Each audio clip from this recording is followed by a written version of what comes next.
Welcome, this is Ryan of Happy Healthy Vegan, and in case you were worried or concerned, the fart sound is working fine tonight.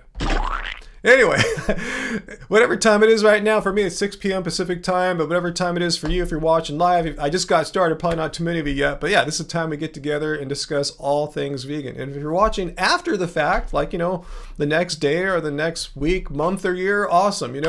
Odds are I'll probably still be doing these on Friday evenings or wherever part of the world. Some people are in Asia right now. It's Saturday morning for them, Australians as well. But yeah, 6 p.m. Pacific Standard Time or Pacific Time is when I do this. So yeah, just come to our channel. You'll see it every time, whatever time it is right now it happens. So welcome everyone. So yeah, it's a friendly, safe place where we can all gather together and not be attacked. And if you are someone that's coming here to attack, it's me or one of my two wonderful and amazing moderators, Peter and Uncle, who are both here right now. Will boot your ass out of here if you disturb and just try to just be an a-hole, because this is a friendly place. If you're not a vegan, come, and if you want to learn, if you're here on good faith, ask questions. We're here to help. A lot of people think vegans are all mean jerks, and I'll agree. Yes, some are. Some are real horrible, despicable people, many of which have been banned, just as I ban the non-vegans that are a-holes. If you're an a-hole, you get banned. I don't ban you just because you're a non-vegan or vegan. You just got to be an a-hole. So as long as you be a decent person, if you're just come here in good faith, you're in good company. If you're a vegan, if you're a vegetarian, if you're plant-based, if you're plant curious, this is the place for you to come and discuss things. I know a lot of you guys don't live in areas where there's a lot of fellow vegans for you to hang out with. So for some of you guys, we might be the only vegans that you really can communicate with. So I'm humbled by that. I think that's really awesome that I can be part of that, and everyone in this live stream chat can be part of that too. So this is a safe place where we can all get together and hang out this time of the week. We spend a couple hours talking about any and all things vegan, and we do delve into other things. I remember last time you guys asked me about the Olympics, and I said, no, I don't really watch sports that I play. I did find one exception. I forgot. Starting, I think, in 2016, I was on an airplane flight to San Francisco, and I was watching this weird sport. It ended up being called curling, where they slide the rock, and they're brushing, brooming the ice and all that stuff. And then we got to our destination, which is this beautiful old Victorian bed and breakfast, B&B. No, it wasn't even B&B, just an old Victorian flat we rented in Lower Haight. Anyway, we spent maybe 3 or 4 trips there over the years. But anyway, my point is, we're watching on this little rickety TV, there's the curling again. It's such a relaxing thing to watch at night. It's just kind of mesmerizing the way the rocks slide. Yeah, they scream like maniacs. You can turn the volume down. But I like the screaming. For me, it's kind of relaxing in a weird way. But yeah, curling. I've been watching the ladies curling. I remember last time in 2020, 4 years ago, I was into the Korean ladies, the Japanese ladies curling team. Different people this year, but I'm watching them too. Just watched them last night. I've been watching the South Korean ladies curling team, and I think it's a fascinating sport. I didn't realize that kind of physicists are still having trouble fully understanding how the thing curls the way it does. But anyway, yeah, just letting you know, I do enjoy watching Olympic curling. I think it's the coolest, at least for me, the most vibiest Winter Olympic sport. So anyway, that sucks, late model. Your vegan neighbor is moving away. You're bummed. You share food stuff. Oh no, where's your vegan neighbor moving to? Are they going to go into somewhere more populated or somewhere less populated?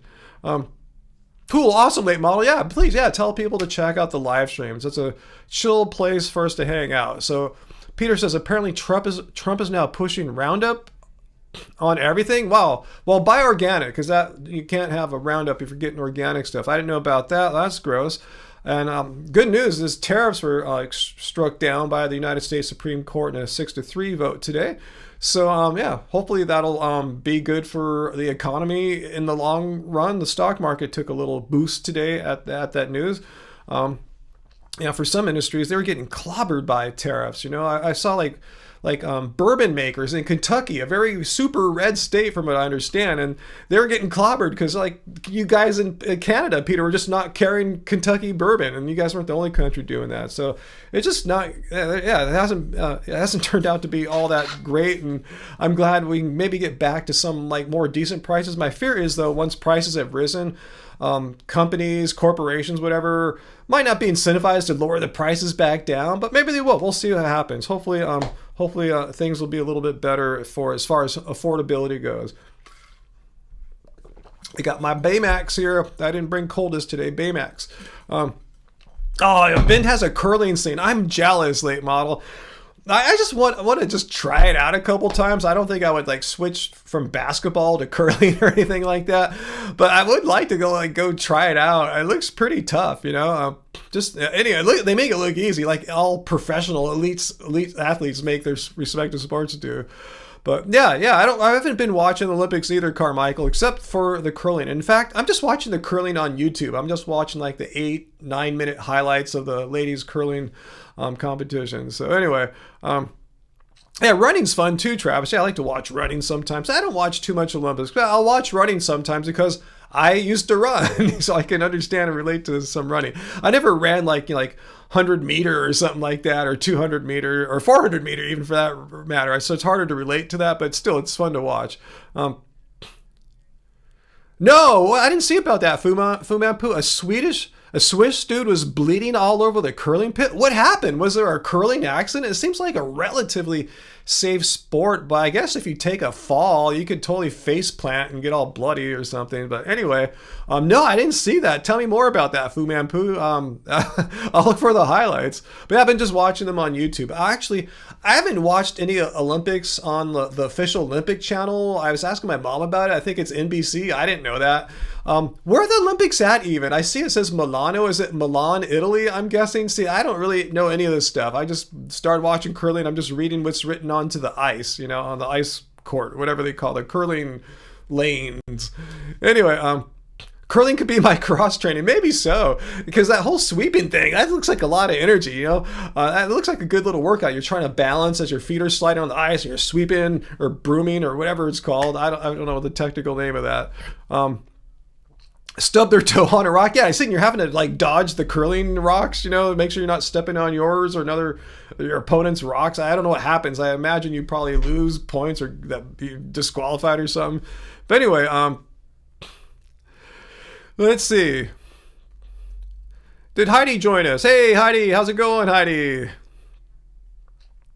Bowling, that's a real sport. Is that in the Olympics now? It definitely wouldn't be in the Winter Olympics, right? Or would it? I guess it's an indoor sport. Is bowling in the Olympics? And if so, it sounds more like a summer sport because it doesn't require winter things like ice or snow or whatever. But anyway, brooming. What's it called, Sarah? You live there, or Sarah, formerly known as Sarah. What's it called when you're sweeping? You know what I'm saying? When you got this the broom thing. I don't even know what they're called. See, I live by the beach in a desert, basically. I don't know what these things are that use ice things. I don't know. It's not my world to have we don't have curling rinks. We don't have ice here. And it just snowed for you too. I was joking with Sarah our fleet model before we start. Like, if it snowed here in the LA basin, not in the mountains, it's snowing up there right now probably, or it has been. They've got, I saw like Big Bear in one day got like a foot of snow. But anyway, my point is, if it snowed down here in the LA basin and it stayed or stuck, what's it called? It doesn't melt away right away. It would just grind LA to a halt. We don't have the infrastructure, the experience, the knowledge, and how to drive on icy roads. It would be hell until it like melted away. So anyway, oh, you had a Minnie Mouse bowling ball and bag when you was in the league. Is that recently or when you were a child, Nikki? Just curious. Either way, it's all good, you know. Angie's got Hello Kitty stuff. It's all good. Oh, that's what happened. Fu Man was saying some Swiss dude was all bloody on the curling court, or whatever it's called, the ice, whatever. He said a Swiss dude got his hand smashed between two of them massive curling stones. How do you do that? Like, was it like at the end when they're moving the stones away? I thought they usually hit them with sticks. I don't know. I've never seen a hand get near the stones, let alone between two of them to get smashed. So it must have been like a freak accident. That sucks. Hope the Swiss dude's all right. Okay, Peter says bowling is not in the Olympics, but they do play it in the Special Olympics.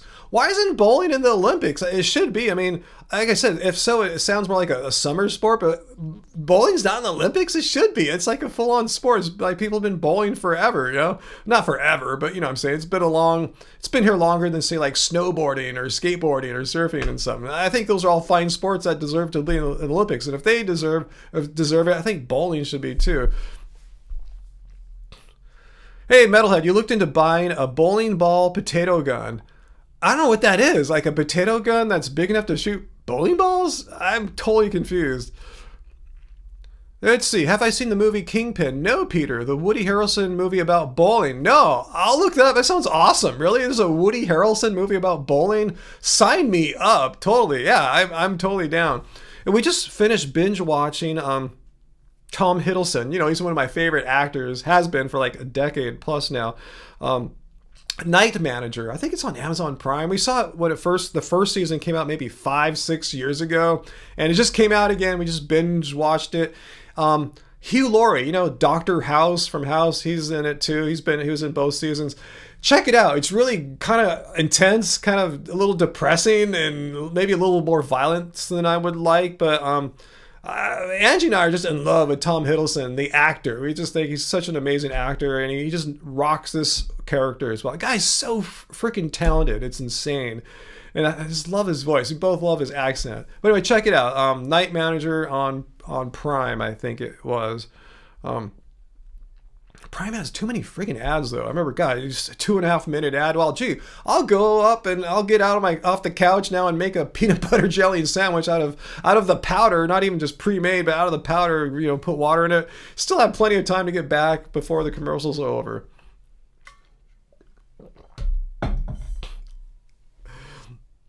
Bestie's redneck nephew loves potato launchers. He's from West Virginia. Is he really a redneck? Is that a mean thing to say these days? I don't know. Is that politically correct or not? I'm not sure.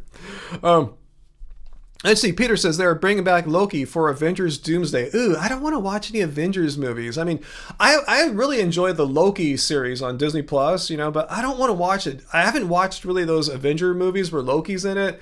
I just too much of a bitter pill for me to swallow to watch all this Avengers stuff, which I really don't like. I mean, I really don't like Avengers stuff. I don't know what to say about it. It's not that I think it's bad, and if you like it, you're bad. If you're an Avengers, I just don't like it at all. It just bugs me.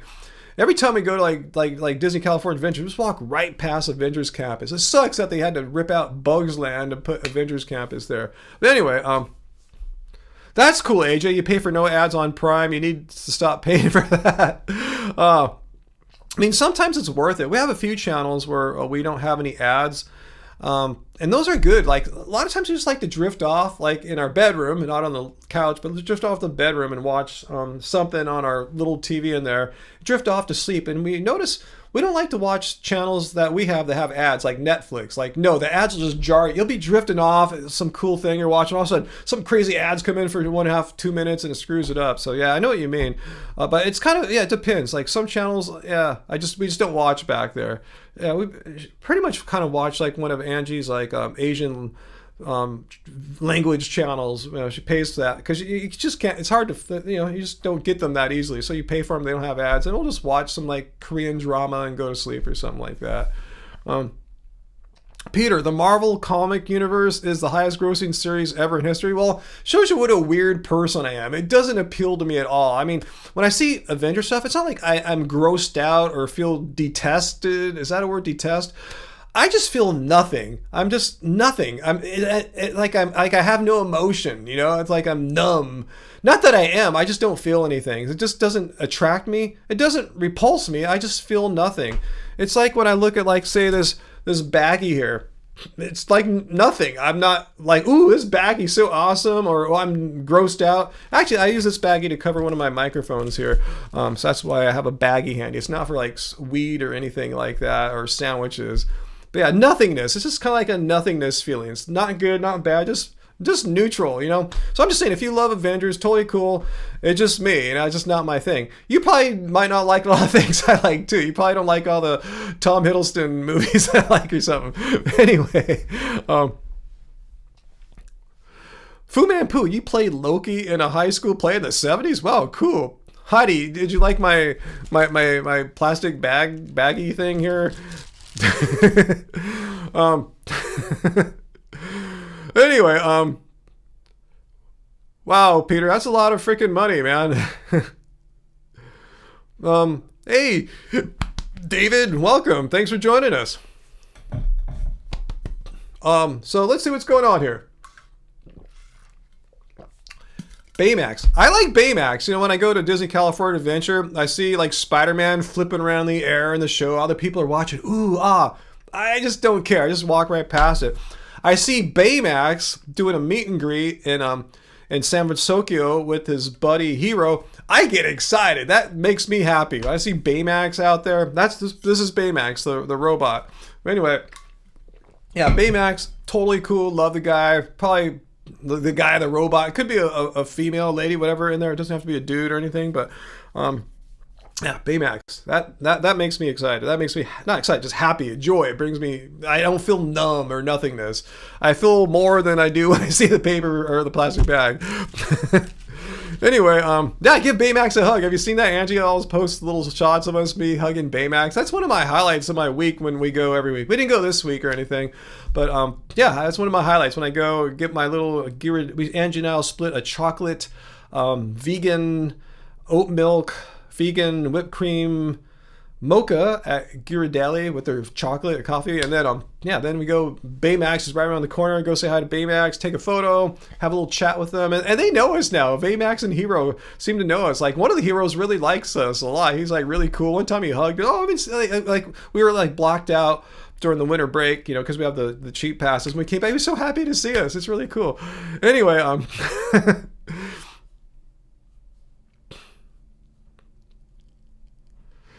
Otters and elephants. Hello, fellow vegans and cult leader. I got the cult leader shirt on today. Thank y'all for your service. Yes, it's a tough job, you know, but someone's got to do it. And in California, you're so right, late model. You have to drink the California vegan latte. It's actually, you know, I tell you, an oat milk mocha with a plant-based whipped cream. Anyway, what's that raw dog and vegan? But Chase Atlantic does a lot of drugs and they're living the dream. Wait, what? That seems like so random. How does that flow into what we're talking about here? I don't know. I've noticed a lot of artists that write about drugs. It's more, not saying this is Chase Atlantic, but it's often more like an image they're putting out there, often than like a biographical recollection or description of their lives. You know, a lot of bands want to have a certain image. I met them when they were young, like before anyone knew who they were. They didn't have that vibe to me. They seemed like sweet, fine kids from Australia. I guess Clint was always a little older. He's not a kid, but anyway, they seem like nice guys. Maybe they got into drugs after that or something and stuff. But yeah, I think it's an image. I think a lot of bands, male-based bands, really want to put this image out that we're tough, you know, like Joe Rogan. We're tough. We're alpha. You know, we do drugs and sex and rock and roll and all this stuff. And you know, I don't think many people that kind of portray that sort of thing are sincere, like about how it reflects them in reality. Anyway, let's continue on. Let's see, Zaman as a vegan. Tip. Oh, let's see. Late model, thank you for the super chat tip. Much appreciated, late model / Sarah / Chris, can I show you the Cocteau Twins record? Yeah, a long time ago, she sent me this picture disc of it's stuck on the wall. Let me just take it off right now. Of one of my favorite bands of all time, the Cocteau Twins. What you say? You miss it and you want to visit. Oh, here is your old friend here. Here's my old buddy, Robin Guthrie of the Cocteau Twins. And on the flip side, you got Simon and Liz from the Cocteau Twins here. So thanks so much. It hangs up. Yeah, I see it every day when I come. I come to the studio pretty much every day. It's where I do a lot of my workout in here. So yeah, they don't. This is them in their early part of their career, like the first couple of albums or so. I mean, their career was like over a decade or so. This is like early on in the mid '80s, late '80s. Yeah, they didn't look as trippy as this. Everyone looked weird like this in London in the late '80s. Everyone did. You know, just how you're supposed to look. But anyway, thanks so much, Sarah. I'll just set it here for now. I'll put it back up later. So you can kind of always see it right there in the corner there. But that's such a nice gift. And yeah, I played it, and but I just left it on the wall. I just like looking at it. It's so pretty. That was a sweet gift. And I saw Zaman had a question. Are you here? Are you still here, Zaman? Let me know. I don't know if I'm pronouncing your name right, Zaman Ali. If you're still here, I'll answer your question. But let me know you're here. And then I don't want to answer your question. You've already bailed. So let me know. But I agree with you, Vixie Pixie. Yeah, a man is more a man when they protect the innocent. Okay, Zamin is still here. So let me scroll back up to your question. As a vegan, do you prioritize life in general or only sentient life? I'm not exactly sure how to answer that question, but let's see what veganism is. Let's look up here. Did you hear the bell? Okay, there it is. Veganism. It's a stance against animal cruelty and exploitation. Technically, it's a philosophy and way of living which seeks to exclude, as far as possible and practicable, all forms of cruelty and exploitation to animals. So that's what it's a stance against animal cruelty. It doesn't mean you're pro-life or anti-life or you care about every single thing like vegans. If we see a wounded duck, we're supposed to stop and help it. No, a person might want to do that just because they have a good sense about them, just as a vegan or non-vegan. But no, we're talking about animals that are bred into existence explicitly to be used as property, as objects for human to exploit and get something out of, either fur or food or glue or whatever. That's what veganism is about, this practice of animal cruelty and exploitation. So I'm not sure. Does that answer your question there? I forgot your name. I lost your name there. Let me look. Zamin, let me know if that answers your question. Because a lot of times people have they're not sure what veganism is, and I think a lot of people just kind of have their own idea based on little tidbits they've picked up here and there and their own kind of speculating. So I just want to just nip it in the bud what veganism is. It's not a diet. It's not, I think if you're concerned about all life and you said all sentient life, you're describing the ahimsa concept from Jainism/Buddhism. There's these concepts in there that talk about not harming any kind of sentient life whatsoever. That's not what veganism is. It's specifically about being against animal cruelty and exploitation. And yeah, as a good, decent person, yeah, we should have concerns and good, attitudes towards other life that's not specifically exploited animals and stuff like that. But anyway, hope you got that.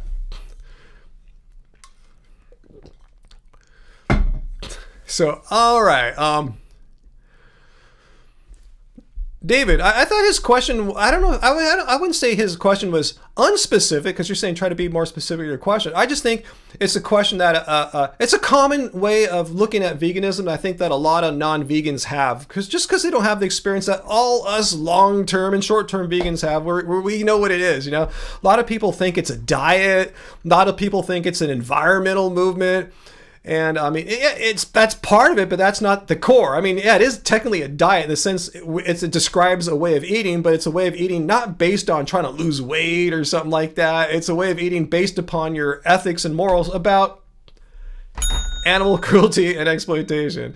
So hopefully that makes sense to anyone who is not sure what veganism is. Yeah, Vixie Picky, yes. Ahimsa, it's yoga, no harm to oneself or others. Yeah, that's more of, I think, what a lot of people mistakenly think veganism is, or is close to something like the ahimsa concept, and it's not. It's just not. A lot of people try to hold us to these ahimsa ideals. They think if you value all life, and I'm like, well, I do, but that's not what veganism is. That's a whole nother issue. We're concerned about animals that are bred and raised for exploitation and then slaughtered for food and clothing and crap. So anyway,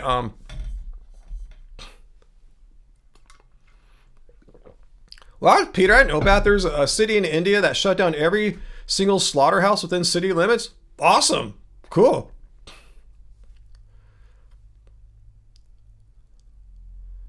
What's that? Metalhead, there's a compound about 45 minutes from you that fines you $100 for cooking meat, fish, or eggs and ban the sale of it in the compound. Wow, what do you mean by a compound? Describe what it sounds like. A cult. It sounds like a cool cult, maybe one that might not be horrible. Tell me more about this.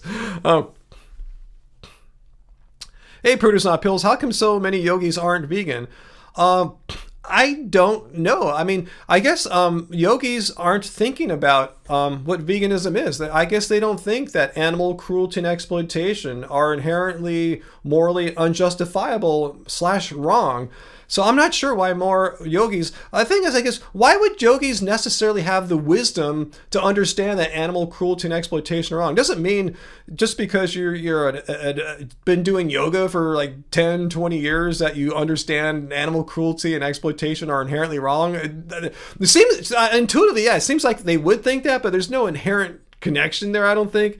Yoga is more of a certain kind of practice that's not centered around pondering the morality of animal exploitation. That's my guess. Hey, John Holton. Veganism is an ethic. Absolutely. Not a diet. The diet is a logical result of the ethic. Yeah, but yeah, couldn't have said it better myself. That's exactly what it is. It's the diet that follows if you hold to an ethical... Oops, it didn't happen. The ethical stance that animal cruelty and exploitation. Oops, wrong button. My bad. My finger hit the wrong one. Vegan brain fog, veganism debunked. Yeah, Ryan made a mistake. And true, yeah, slaughterhouses ought to be shut down. Yeah, public health hazards and nuisances. Yeah, all the pollution, waste, the smell, and they should be shut down. All right, so anyway, damn vegan brain frog, huh, Carmichael? It's not technical difficulty, just your cult leader has this big old thumb and hit the wrong little button on my iPad mini here to switch screens. It happens when you're an NBA-sized dude and big hands and stuff, I should have got a big iPad for the studio, because I told you my iPad mini is like my phone, because since I work from home, basically, I don't really leave the house all that much with, I don't need to carry a big-ass phone with me. When I do, I just take my little iPhone mini 13 here. But yeah, when I'm at the house, I don't use my little tiny phone. It's tiny, just to shove in my pocket while I'm away. I carry my iPad mini around, but I should get like just a regular, the cheap, just iPad. They're this bigger screen, bigger for my big ass hands, and it just could be a specific device that lives here only in this studio. Because like with the iPad, you can control like a lot of like my music software, Logic Pro, and that Apple makes that. And since they make the iPad, they have an app that you can do some control stuff with. So I just have an iPad specifically for the studio. So anyway, Peter, why do people think barbecue smells good? Because they're hungry and being stupid, I think. I don't know. Wow, Fu Manpu, I don't know what you just Googled there. I don't want you to clarify, but that sounds horrifying. Anyway, let's see. What's that, Carmichael? You need to start doing yoga again. Yeah, I agree with you. I felt better too, and I was doing it more regularly. Uncle, no, I just need a regular size iPad, not an iPad Pro 13-inch, just a regular, the intro level iPad. Because I already have a pretty powerful iPad mini, but I just need one that just sits right here, lives in the studio, doesn't rarely ever leave here, and a little bit bigger screen too. Wow, Peter, you once stood for 5 hours protesting a barbecue festival? That's heroic. I almost said horrific. It's both. Horrific that there's a barbecue festival, and heroic that you did that. I remember you telling me people there were not pleased to see vegans protesting their precious meat festival, right?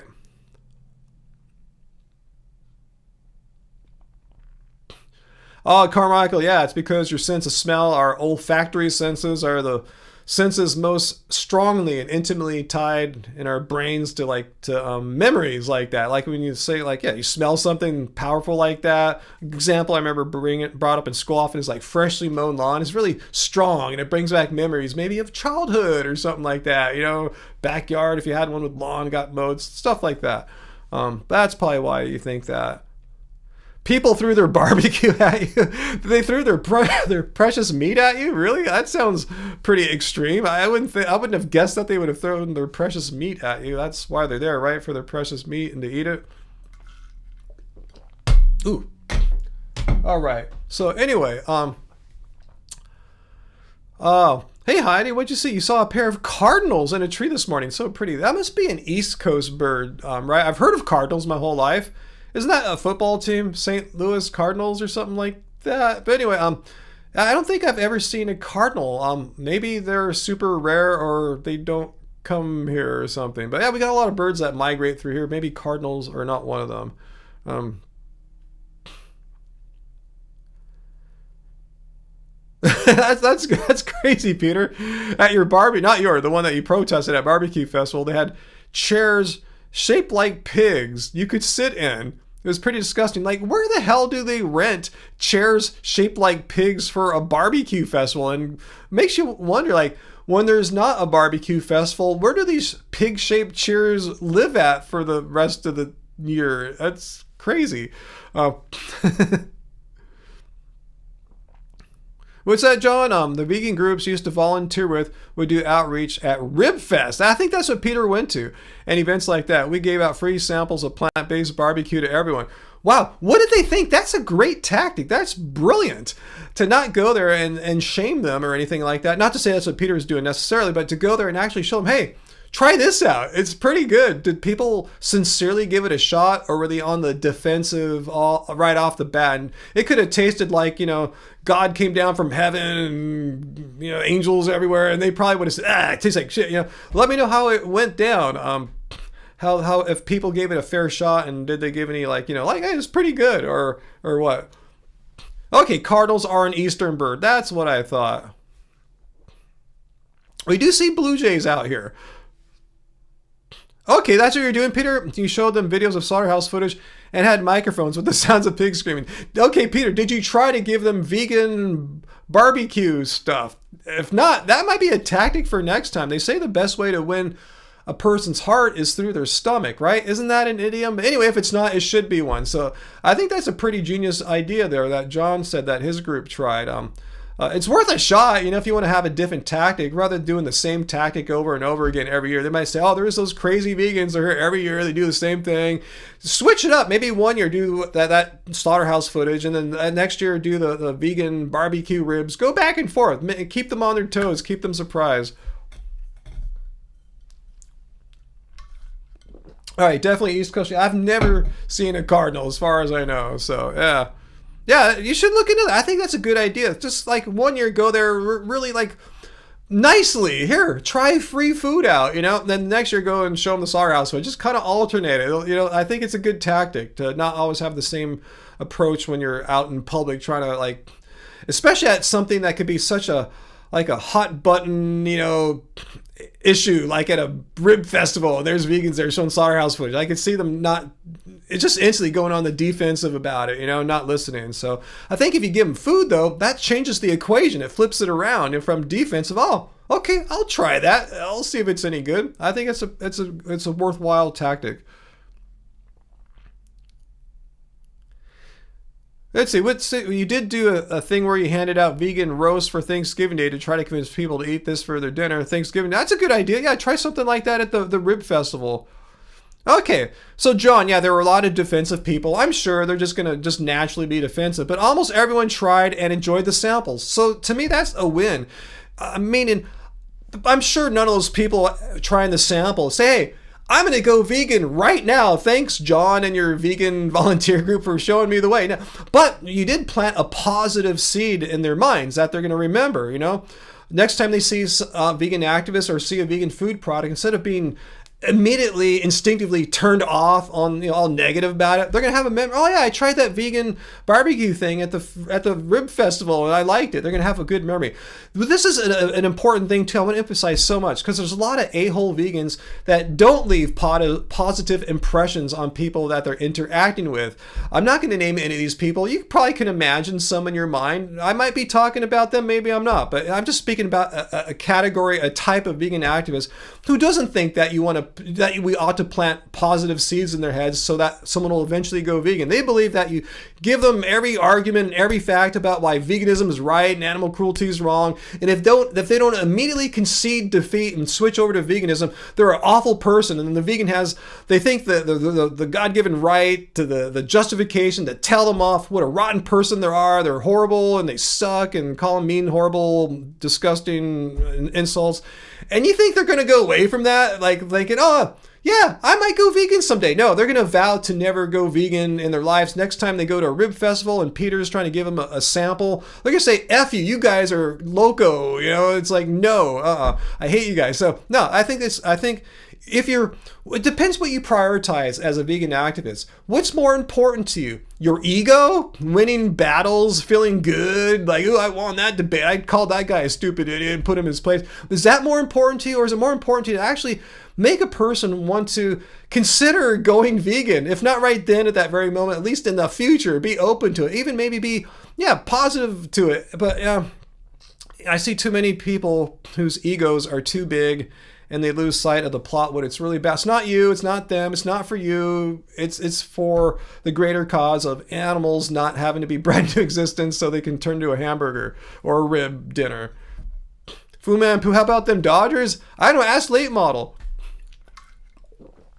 Oh, Late Model, you're all excited. You like it when it snows, right? You got to use your new snow shovel today. What happened to your old snow shovel? Was it just overworn from use?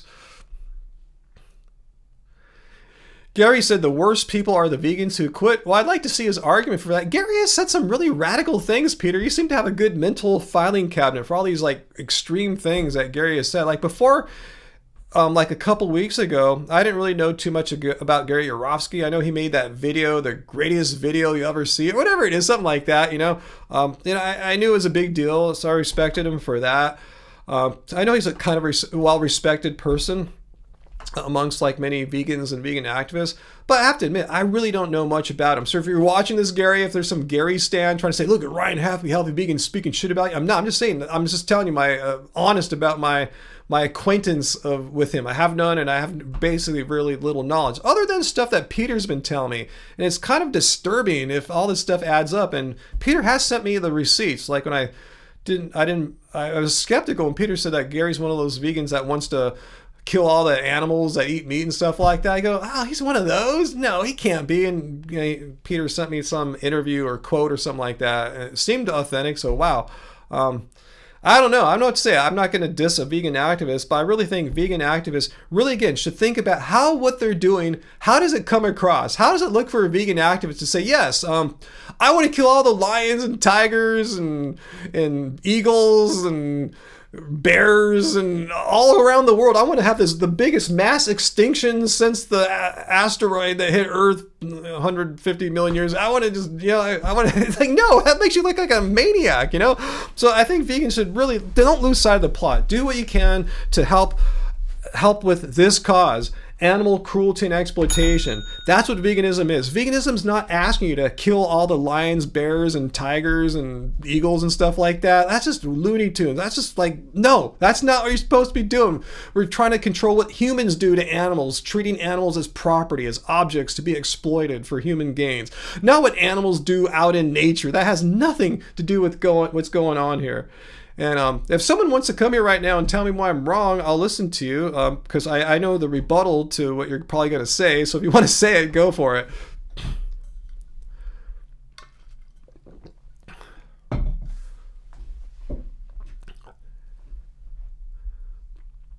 I think by killing carnivore animals, they're helping animal killing and exploitation. I know the rebuttal to it. So if anyone's going to try, I'll put it out there.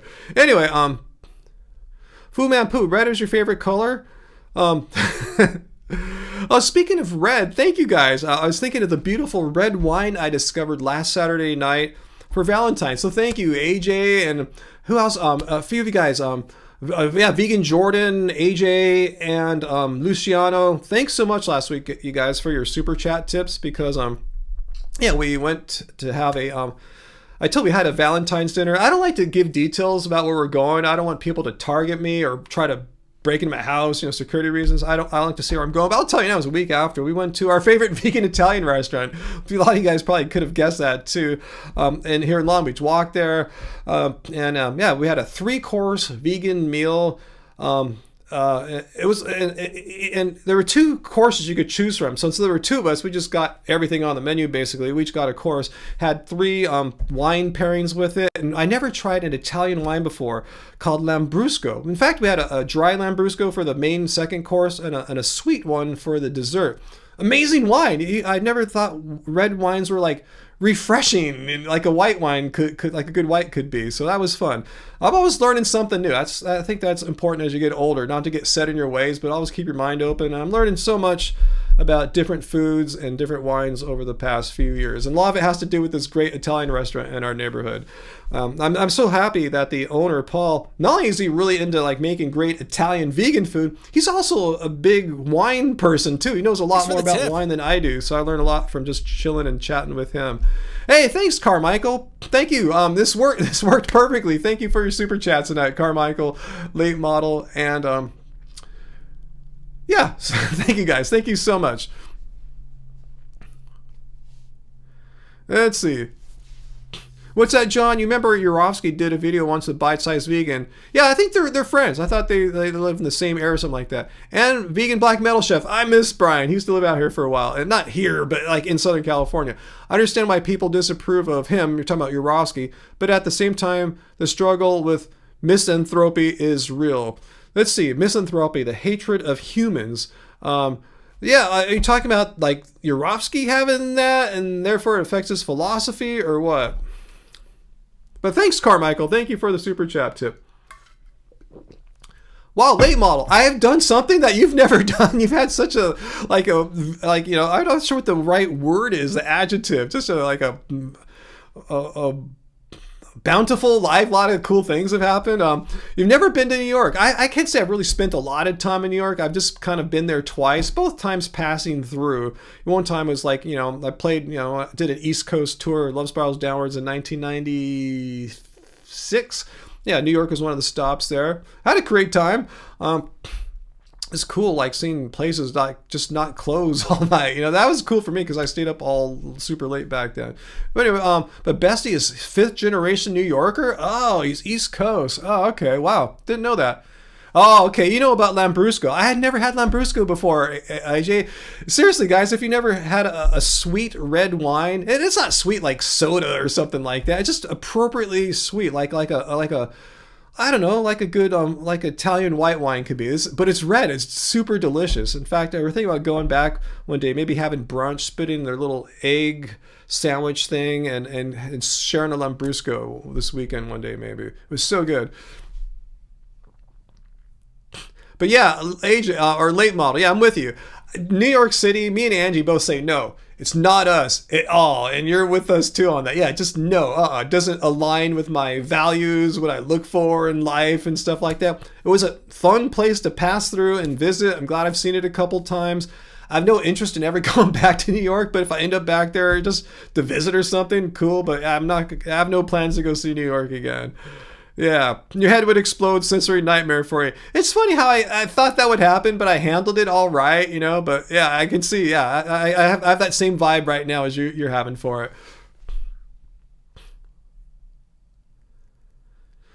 Oh, Carmichael, you're going to New York City for a day at the end of next month. Cool. Should be nice then, huh? Hopefully winter will be more chill.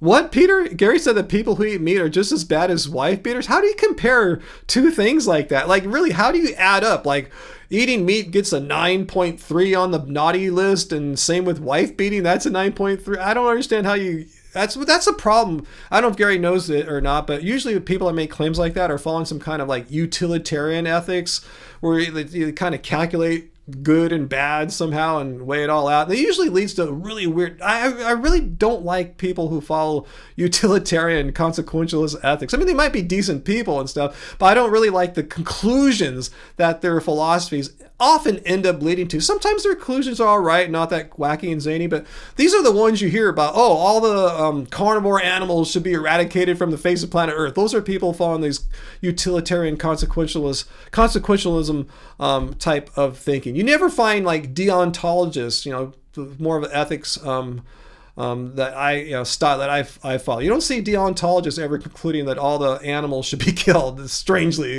not so strangely, because it doesn't lead to such absurd conclusions as consequentialism does. Anyway, late model, you can't do super urban anymore. I'm with you. I refuse to go to downtown LA. One of my favorite K-pop bands played this summer in downtown LA, in the heart of downtown LA, like a few blocks from Skid Row. I didn't go this year because I saw them at the same venue the year before, and I had a great time. And I just didn't want to go back and do it again and go through all the downtown. I mean, I saw them. It was like a bucket list thing. I saw them. It's not like I have to see them every time they come back, even though I wouldn't mind. They're really cool. But anyway, I'm with you. It's really got to be a great carrot on the stick to lure me into an environment that I really don't like. Downtown LA it's just kind of crazy and dirty and dangerous, and there's a lot of cool culture down there, but it doesn't weigh it out. Oh, thanks AJ for the Italian restaurant fund. Thank you so much. Yeah, actually we might go back, I tell you, in a day or two, just to have a little brunch with a split lambrusco. Now that the weather's getting better, it's going to be like in the mid 70s, like by Monday or so. So the weather's turned. It's been raining all week here. Super cold for us today by California standards. But thanks so much, AJ. Thanks so much. You really help us out a lot, AJ. I really can't say this enough. Helping us just to go out and have a little bits of joy like in our lives. Just go out and have a little snack or something like that, like tomorrow we might do or something like that. So thank you so much. I appreciate it. Life's been kind of for all of us, I'm not saying I'm unique or anything. It's just been kind of rough, It seems like there's always something that's like weighing me down or something I just like okay, if I can get over this, then everything will be good. There's always something, So anyway, I won't even tell you what I'm dealing with right now. It's you don't need to know about it, but don't worry about it. It's cool. It's no big deal, but it kind of is. Let's see. I used to go to San Francisco 6 nights a week for music in the 90s. Well, that's when you lived right across the bridge in Marin, right? No big deal. Now we're old, right? And like even if you still lived in Marin, like say you moved back to Fairfax or something like that, and it's a bit of effort. It's not like that close to San Francisco. You're like, do you really want to go?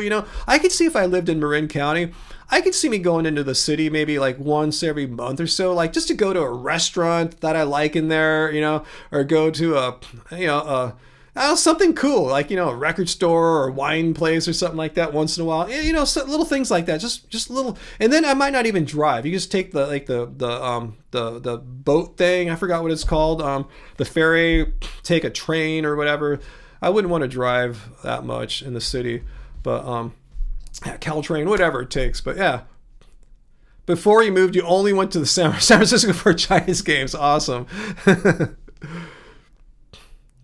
But yeah, that's why where I hope to be living at, so I'll be even further from the city, so there'll be less temptation to head down there. You really got to commit to drive like the several hours it'll take to get down to the city. Oh, you still never been to SF, AJ? Yeah, it's a delightful city. I mean, there's good parts and bad parts, just like any other city, but it's such a charming city. But you live on the East Coast, you probably have a little bit more vibe for older cities, but nothing really in the United States I think looks quite like San Francisco. I really have a lot of fond memories there. I spent a lot of time in the city, many trips, lived there for a little bit, Yeah, to me it's like my home away from home city. It's like, I relate more to San Francisco than I do to Los Angeles. Let's put it like that. Oh, thanks, AJ. I'm glad. I just want you to know that you really do contribute to some of our little joys in life. And they're the little joys, they are big joys. Like, the reason I say little joys, a lot of people think, like, joy in life, you need to do something big, right? For me, no. It's some of the simple things in life that are the most beautiful things in life, you know? Like V Lam here, donating Kung Hei Fat Choi. Thank you so much for the happy Lunar New Year wish there. Kung Hei Fat Choi. Kung Hei Fat Choi Angie. Ryan and Happy Fam. Thank you so much. See, it's little joys like that please me. Thank you, VLAM, over in Hong Kong right now, wishing me that. And yeah, just me and Angie be able to just walk down the street, go to our local Italian restaurant for dinner or brunch and share something delightful made with love from a vegan restaurant, you know, supporting them. It makes me happy, you know, drinking a new vegan wine from Italy, a Lambrusco I've never heard of, and now I'm a big fan. I can't wait to drink more. And remember, when we drink, we don't drink a lot. We just get little bits. We don't ever get a bottle and split it. We'd be like passed out and dehydrated for a month if we did that. AJ, you know what I'm talking. You're like us too. You specialize in small joys. That's what I figure. Like a lot of times, I've learned in my wisdom now of 58 and a half years on this planet that often big joys, there's a cost to it. There's a lot of often planning you got to do. It doesn't come free. A lot of the big joys require a lot of effort. And once you put in all the effort, it's not pure joy anymore because you had to do a lot of stuff to get that, to achieve it. Little joys often, you don't have to put in that much effort. And you got to put a little bit, but the amount of joy you receive, I think, overweighs the effort part. So little joys can really add up and have an impact, especially if you're kind of you know, my threshold, my sensitivity for joy is like so lower. I don't have that much joy, so when I even get a little joy, I can milk it and get a lot of joy from it. But yeah, Fu Man Poo, now everything dark and sucks. I know.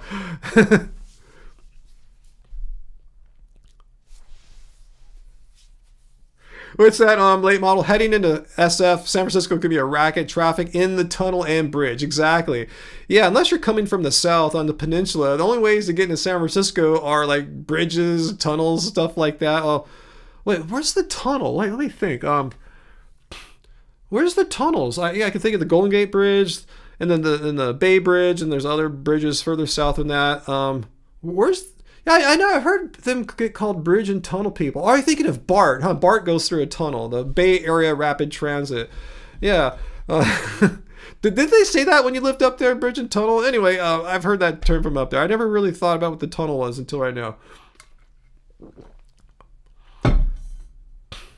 The Sausalito Tunnel. You're right. You do go through a tunnel in around the Marin Headlands before you go over the Golden Gate Bridge. There is a tunnel there, not like the Lincoln Tunnel, but yeah, it's weird how some of the like coolest cities in the United States are so hard to get onto. They're like in an island, or in San Francisco's case, a peninsula.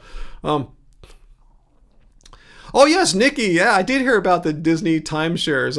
One time when we were at Disney California Adventure, like a year or two ago, we accidentally kind of walked into one. There's this area in Disney California Adventure that's modeled after like Napa Valley, like wine country. They actually have a small vineyard there. They're growing grapes. They have this room that was used, a building that was used for like wine demos a long time ago when the park opened in the 80s or whatever. It's changed, that building's totally changed. It changed into, we walked in there, oh, it's a timeshare place. We didn't know what it was. So the guy gave us the pitch, the spiel, and my brain, I'm going, this is a freaking timeshare. And I looked at the prices, and then I went home and searched what people said on Reddit. They said it's a horrible deal. Like you pay all this money, and then it's really hard to book a room for the time you want. It's just easier not to have one.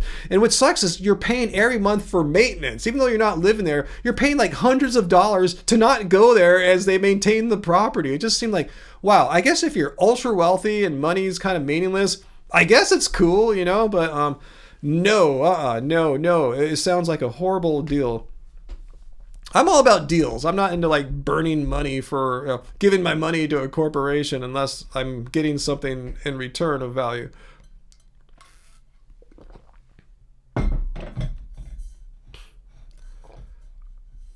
Let's see, Peter, isn't there a train you could take to San Francisco? Yeah, there's a couple trains. There's Caltrain from the north, and the other train that goes in the south Bay, like to the airport and stuff. So there's a few ways to get, there's many ways to get into San Francisco actually without having a car. Let's see, Karasku the Dreamer. You thought about going to college in San Francisco before you realized how impractical it was. Which college were you thinking about? Yeah, there's a few universities in the actual city, and more once you expand outward. Which one are you thinking about going to? Yeah, some can be really expensive. Some of the private schools, yeah, are crazy expensive. Always have been, even crazier now. And then back in the day, probably living in San Francisco compared to anywhere else seemed like, even like if you have to pay for school, then you have to pay for the cost of living too. But anyway, what's that, Fu Man Poo? Hopefully there's no cruelty, racism, bigotry, misogyny. Those have always been around. I just think there's less social penalty for expressing those kinds of points of view. But I think those things have always been there. Just people have been afraid to express that stuff before. Now it's kind of not people aren't as scared to talk about that stuff, unfortunately. Because if you are racist or bigot or misogynist, you should be ashamed, not proud that you are one of those types. Yeah, BART, Bay Area Rapid Transit. I've taken that many a time across the bay from the city to like Berkeley, Oakland. Yeah, that goes under. That's I guess technically a tunnel. I guess.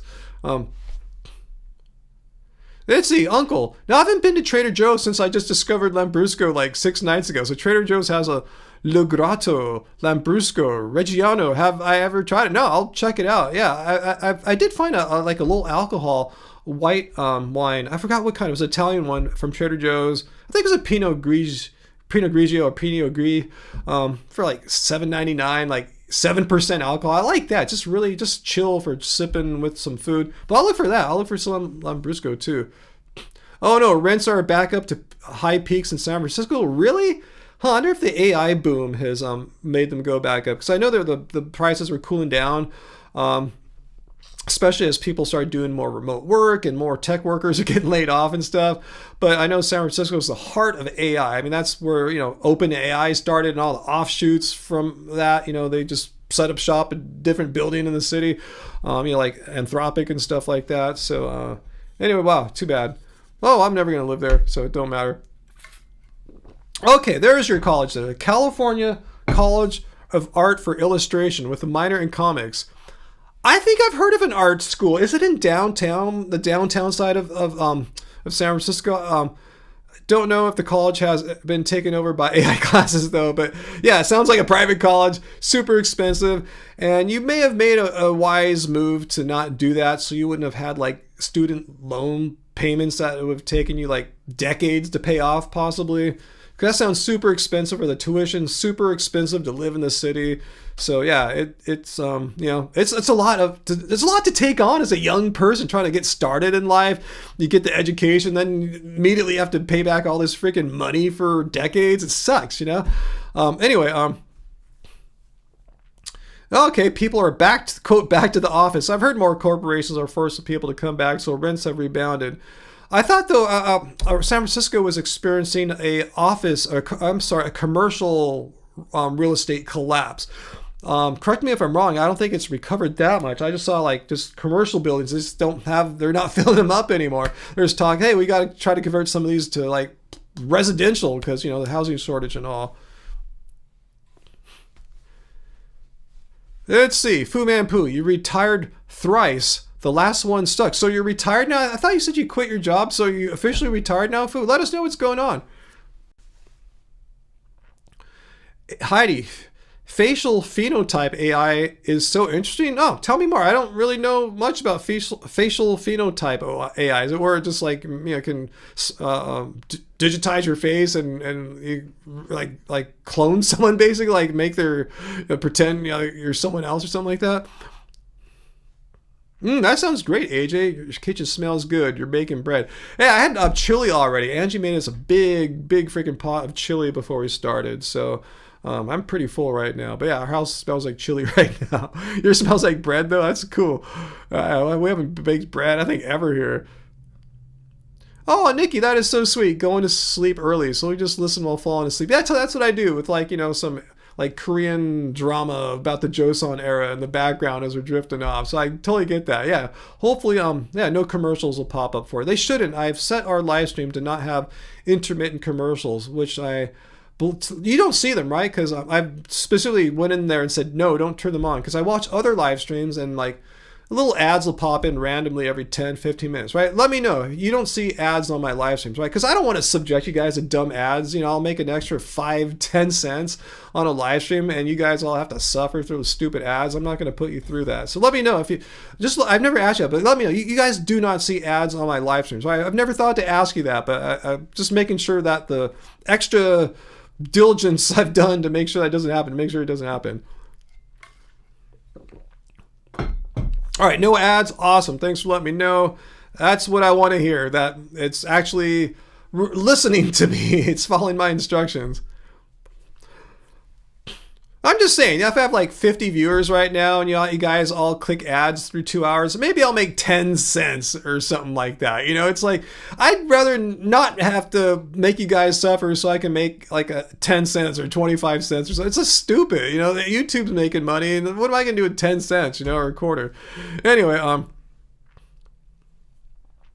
but the ads wouldn't be vegan ads, Peter. Just be whatever. There's not enough vegan food makers and clothing people to have ads. And yeah, I guess we could get sponsors, but I'm really bad about that. I'm really not a good influencer, so I'm not, it's just not me. I'm not good at pimping things and stuff. Even though I do like to talk about companies who make cool stuff I like say Clean Machine. And I still have to do something. They were so cool to send me out their new mycelium product a few months ago. I've been taking it every time after I get back from the gym, like I did today. And it's amazing. I just got to sit down and make some time to talk about it. Uncle, leave the Brave browser. No ads. Good for you.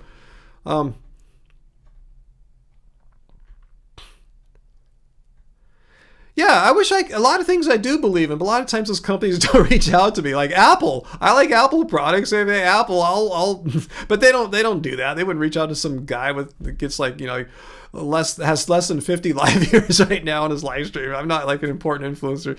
I'm just a musician, a music producer, and I'm a vegan activist. And I'm not good at pimping other people's stuff. I'll pimp my stuff.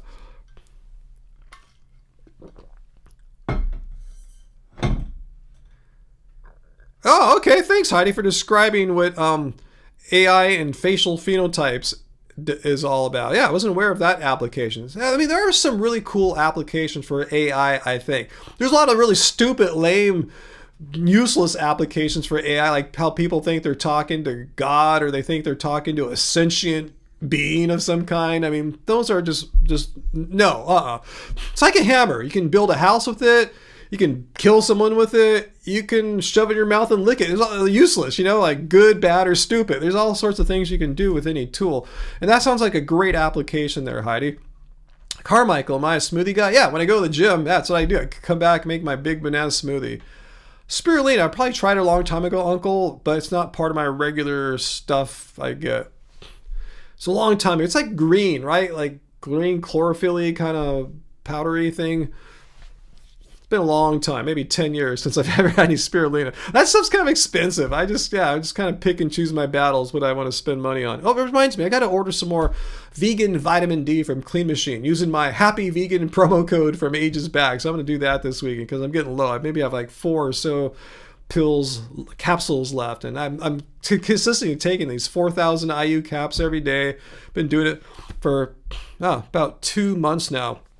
Really going on this run I've never done in my life, just being really hardcore about being consistent, about taking this really strong, super bioavailable, all vegan vitamin D product to really just boost my vitamin D up. Like I want to be like Late Model here. She's my idol when it comes to vitamin D. Mine's always been low 30s, sometimes dipping below that to like 29 or 28. And I've been reading more how someone with my kind of like, I play basketball hard. It would behoove me to have a higher vitamin D, not one just kind of flirting with almost insufficient. Have it be strong. So I'm going hardcore on vitamin D.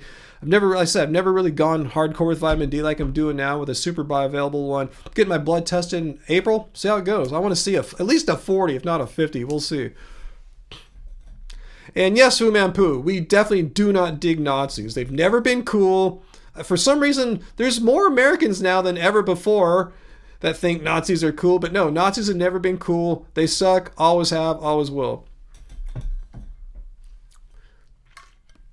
Uncle, is it a good substitute for duckweed? I mean, depends what you want. I thought duckweed has different properties, like more protein, a bioavailable source of plant-based B12. I don't think spirulina can say that, right? No, it shouldn't, because duckweed was the first documented plant to do that. Yeah, and late models are a big Vitamix person here. For vitamin D, late model knows. Yeah, 30s is the low end of normal. 30 is where you want to be. That's the cutoff line. 30 is considered okay. Less than that, not okay. And I was kind of been right on that margin there. Usually more on the good side, but still, if I was been right on that border of not good and good, I want to have it hardcore strong, like unquestionable. Have it in the 40s or 50s with my vitamin D. So we'll see how that goes. And I'm trying to see if I'm noticing any like just changes in how my body reacts to, like, you know, physical activity like sports and stuff. But yeah, I'll be okay with vitamin D in the 30s. But I'm gonna be more than okay. I want to see if I can just push it and just be better, a little bit better than okay. Ryan, can I play some Yngwie Malmsteen? I know I've never tried to play any Yngwie Malmsteen. If you guys don't know, he's like a famous like shredder hard rock metal guitarist from like the 80s or so. Still is quite respected and revered in the shredder community, I suppose. But no, I've never heard an Yngwie Malmsteen song, I don't think, and I definitely couldn't play one. I think you're just joking too. You know, you guys know I'm not a shredder. What do I put in my smoothies? I'll tell you exactly, Carmichael, when I put in my smoothies. I came and immediately got the blender, set on the counter, went into my freezer, grabbed a handful of frozen fruit that I get just in in the frozen section at the market. It's got like berries, strawberries, stuff like that, cherries, maybe just get a big handful, throw it in there. They kind of substitute for ice, you know. Instead of putting ice in, I put a bunch of frozen fruit. Then I get the bananas. No. Before I put the bananas in, I'll put in a big, like a half scoop of the Clean Machine mycelium product. Put that in there. Then jump in a little bit of ground omega-3 rich ground flaxseed, and then I'll put in like some bananas, depending on how big they are. Maybe 6-ish bananas, and yeah, that's my recipe right there.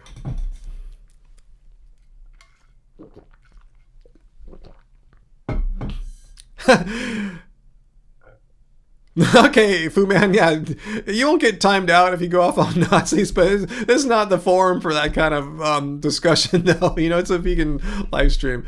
Okay, AJ puts frozen strawberries. Yeah, there's strawberries in there too. Cherries, yeah, frozen cherries are in there too. Blueberries. All right, bananas, spinach, and soy milk. Yeah, I used to put some plant milk in my smoothies ages ago. I just put water in there now. And I've never put spinach in there. That probably wouldn't be a bad idea.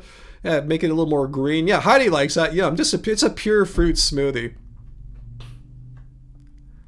Let's see. Okay, here's late model. She does frozen banana, lemon juice, fresh ginger, and turmeric. Yeah, yours is way more fancy than mine. Frozen berries, spirulina, almonds, flax, hemp, moringa. Don't know what that is. Kale, chia seeds, white beans or tofu, peanut butter. Wow, that sounds like a lot of work. It sounds great though. That's cool. You're going all out with that. You go max with the smoothies for sure. Wow, I'm hungry. When I get back from the gym, I'm just slapping it together as quickly as I can.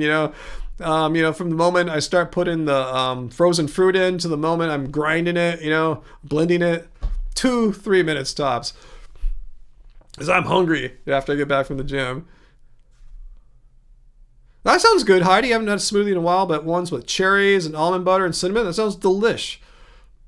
Yeah, it's a smorgasbord, guys. You guys are impressed too with Syrah's with late model's smoothie there. That's like quite the smoothie. You make smoothie kits with all the dry stuff, then just add the wet ingredients super fast. Oh, see, you're better at prior planning than I am with that. I guess I'm just kind of like a little on the lazy side, perhaps.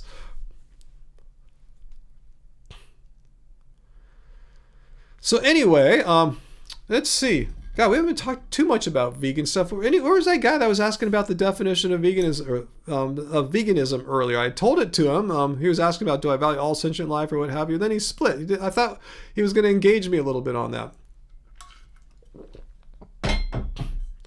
See, Karasu, even your the fresh veggie selection is limited near you. Then go frozen, man. I mean, better than nothing, right? That's what I would do if you're looking for fresh fruit. If you're limited on that, then get whatever you can that's fresh. And you hopefully got frozen stuff. I mean, it's not like the frozen stuff is that much worse for you as far as absorbing nutrients and stuff like that. I mean, yeah, it's typically not as good as having unfrozen stuff, but it's not like light years worse or anything like that. So just do the best you can. That's my advice. That's what I would do if I was in your situation. Hey, Cargadon, CA Garden, you have some frozen bananas. Haven't made a smoothie in a while. We'll make one tomorrow. Go for it. Yeah, and as you see here, there's no one right way to make a smoothie. Whatever you like. I mean, you could just have a straight up banana smoothie if you want, but if you have some other fruits, fresh or frozen, throw them in there. If you have some other things like powders, like some flaxseed or stuff, or spirulina, like some of you guys have, put that in. Just go in there. And then too, a lot of people like to put actual like greens, like vegetables in there. If you want to put some spinach in there or something like that, go for that too. You know, there's no wrong answer. It's probably going to taste fine. Yeah, you can put other stuff in there, like Carmichael. Bananas, frozen strawberries, blueberries, ground flax, coconut. Yeah, I used to put coconut water in all the time too.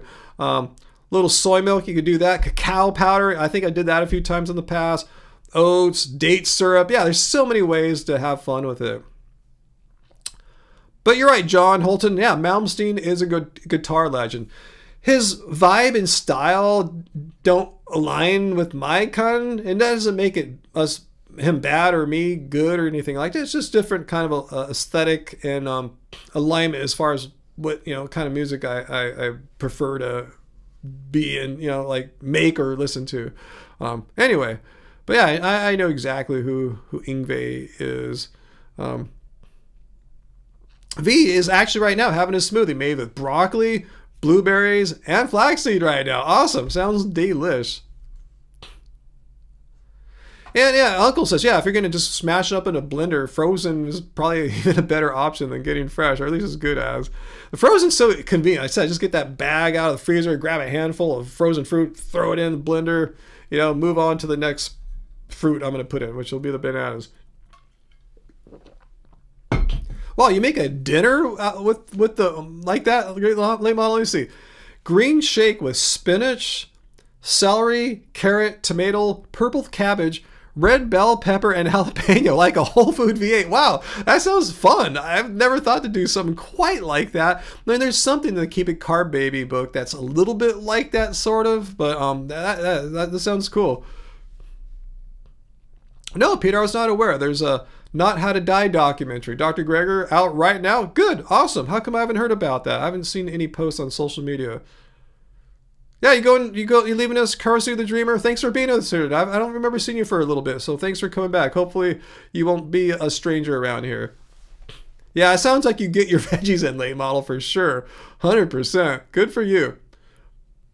I think I could be accused of being a little guilty of not always getting a lot of veggies. I mean, I get my fruits in, but I'm not always eating like a lot of greens, like spinach, and I mean, we have the Tuscan kale peel off, and we do. Angie makes a lot of stuff with spinach, but I'm not eating tons of greens. I'm not always eating broccoli and stuff, but she makes the stir fries, which usually have like carrots and broccoli and stuff like that, or some kind of green or string bean or something like that, Asian bean. So anyway, I guess I get more veggies than I think. I just don't really ponder, I'm eating all these veggies right now. Anyway, yeah.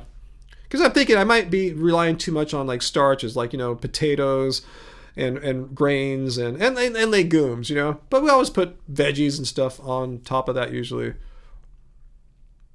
Oh, it's on YouTube. All right, guys, if you want to see How Not to Die documentary, Peter has linked to it on YouTube. Thanks so much, Peter.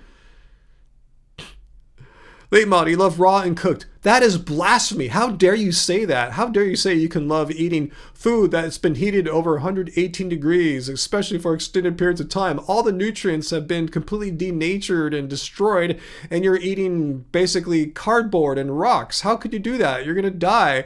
It causes disease and mucus and what's that crazy stuff they say they pull out of their butts and stuff? What's that weird mucoid plaque? You're going to get mucoid plaque and stuff. The crazy stuff they pull out of their butts. I think that's where it comes from. It's not even a real thing. You just Google this. What is mucoid plaque? It'll say it's some pseudoscience nonsense that people often in like raw food circles talk about.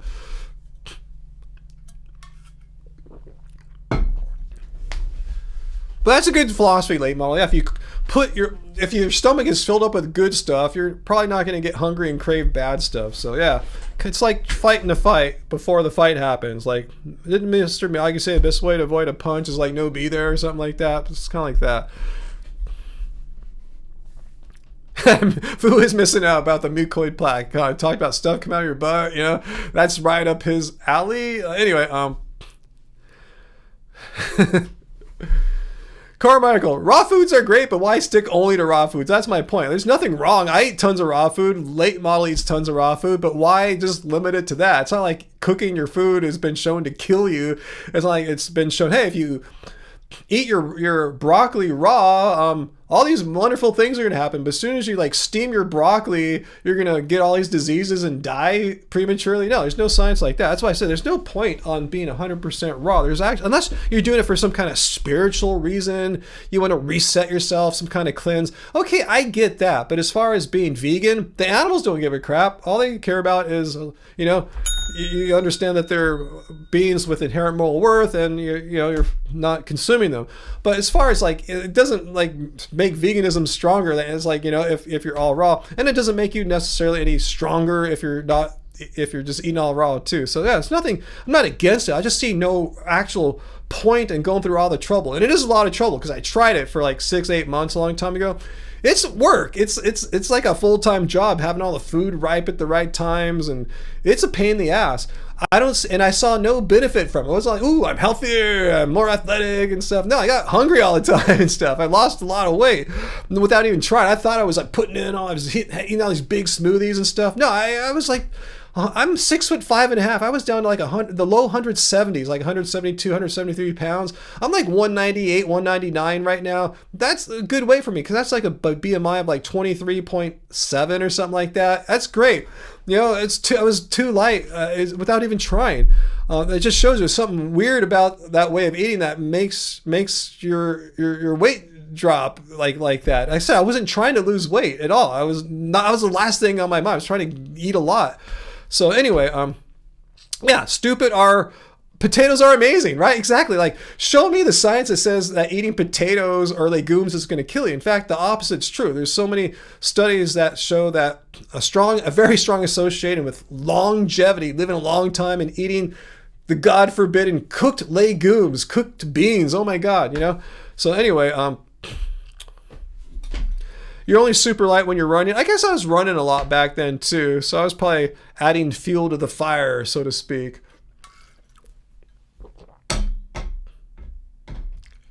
Wow, metal's been your favorite music for like 4 decades now. Well, good for you. Awesome. Yeah, I'm not saying metal music's bad or anything like that. I get it, you know, but yeah, it's not my thing. You know, I have a very particular aesthetic, you know. So yeah, it's like, and that aesthetic can be found in any genre of music. I'm sure there's plenty of metal songs that hit that kind of beautiful sadness. I know they like to do like Phrygian scales, which are really dark kind of scale, harmonic minor, and those signs. I like that. So I just haven't found too many like songs or bands that I'm like ooh, they're consistently doing that, like the aesthetic I'm into. I'm gonna follow that. Anyway, that was too much music nerd talk there with the modes and scales. Anyway, you only like Slayer, awesome. Uncle, you're absolutely right. Definitely cook your potatoes. Don't eat them raw. Oh, AJ, yeah, you lost 15 pounds the first month you went vegan because you didn't eat enough. Yeah, it's a common rookie thing, just not knowing, like, it's weird. Like, if you're used to eating, like, omnivore or whatever it is called, you know, you know how to do it. You've been doing it your whole life. Then you switch to a different way. Oh, vegan, like, what do I do now? What is considered a lot of food on my plate? Do I know if I'm full or not? You know, should I maybe not eat to my fullness level that I normally eat to because I'm trying to lose weight? Too? A lot of confusion at first. Yeah, but yeah, I'm with you, late model. I should say I never don't eat enough, but when I don't eat enough, I hate that. So yeah, I try my best to always eat plenty because I hate under eating.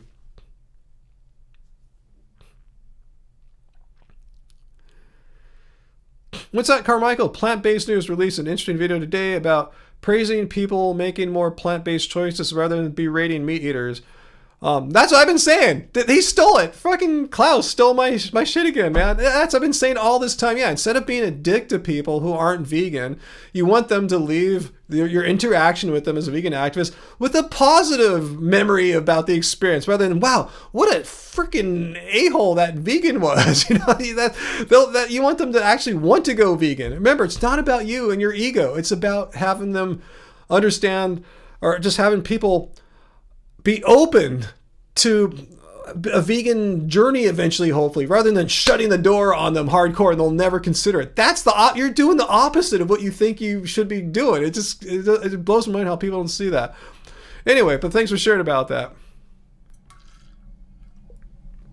AJ, I hope we never have to learn what raw potatoes taste like. I thought they're not edible. Oh yeah, did you get a new job, Carmichael? Oh, okay, you haven't started yet. I remember you were talking about that. Yeah, what'd you find? I remember you were unhappy with your current job because it involved, some of the time delivering like animal products. Was that it? Yeah, let us know when you do and how it is once it happens. Yeah, I guess you don't need to tell us yet. Just tell us once you get going how that... Klaus stole my shit. I've been talking about this forever. I'm not saying I'm the only one that has ever said that, so I'm just kind of effing around there, having some fun.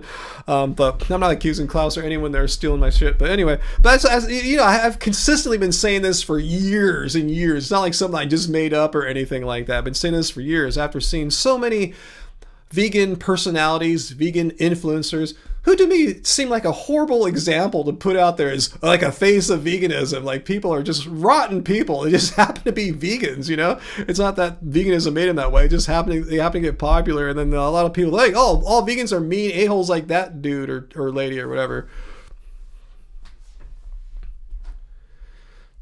Let's see. Do you ever buy pre-bagged salad stuff or only whole products? Sometimes I'll get a bag of salad just because it's all made. Sometimes, yeah. Yeah, we don't have any really hard and fast rules. We're not trying to be like health food purists or something like that. You know what I'm saying? Whatever works, I used to be more strict about that when, like, maybe 10 years ago or something like that. Now it's just like I just eat pretty healthy. I'm not trying to eat the most perfect, healthiest vegan diet on the planet. I don't even know what that would be just for starters. But yeah, I eat generally pretty healthy, so I'm not worried about like fine distinction. Should I make a salad from the whole parts, like slice everything up myself, or just get a pre-cut bag of all the different parts of a salad all made ready to go? I'd rather just do that if it means I'm not going to eat a salad because I'm too lazy to cut all the stuff up. Just get the bag of it all cut together, prepared. You're going to eat it. That's all that matters. Eat some healthy food. Who cares if the other way might be a smidgen healthier, but it's a lot more work.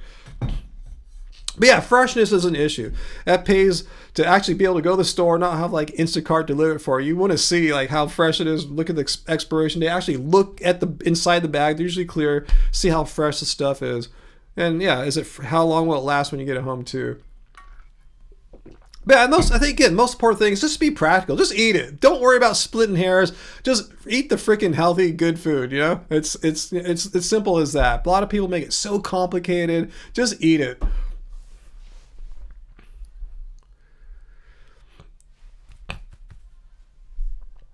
Hey, little Susie Poo. Hey, little Susie Poo. I don't remember seeing you here before. It's a really cool name. Where have you been? That's such an awesome name. But thanks for coming. Sometimes you think like veggies and beans better than fruit. Oh, like veggie and beans better than fruit.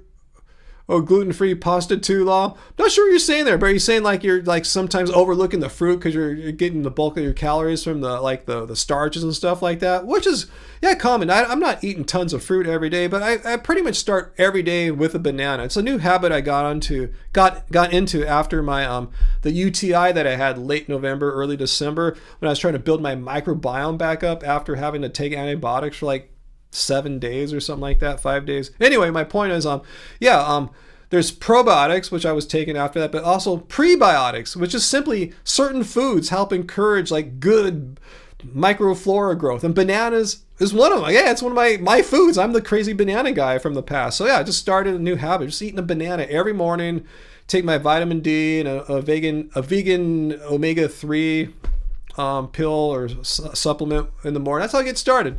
Banana and those two little sups, and yeah, it works out. I think my microbiome feels back now. It feels like 100%. I can eat anything. I digest as well as I ever have. It's finally seems like 100%. Okay, C.A. Garden, you saw that same plant-based news post too. It was a good discussion. Awesome. Well, good for Klaus for talking about that. I shouldn't have bagged on him. I mean, that's a really good discussion. Just because I'm saying the same thing doesn't mean that it shouldn't be repeated by Klaus or anyone. All vegans should be talking about this. Like, the bottom line is, don't be a selfish, self-centered vegan activist. It's not about you. Did you get into vegan just to talk about how cool you are? No, it's not about you. You're doing it for another purpose, for animals, for against animal cruelty and exploitation. And you should also, you would think, want others to want to consider going down that path too.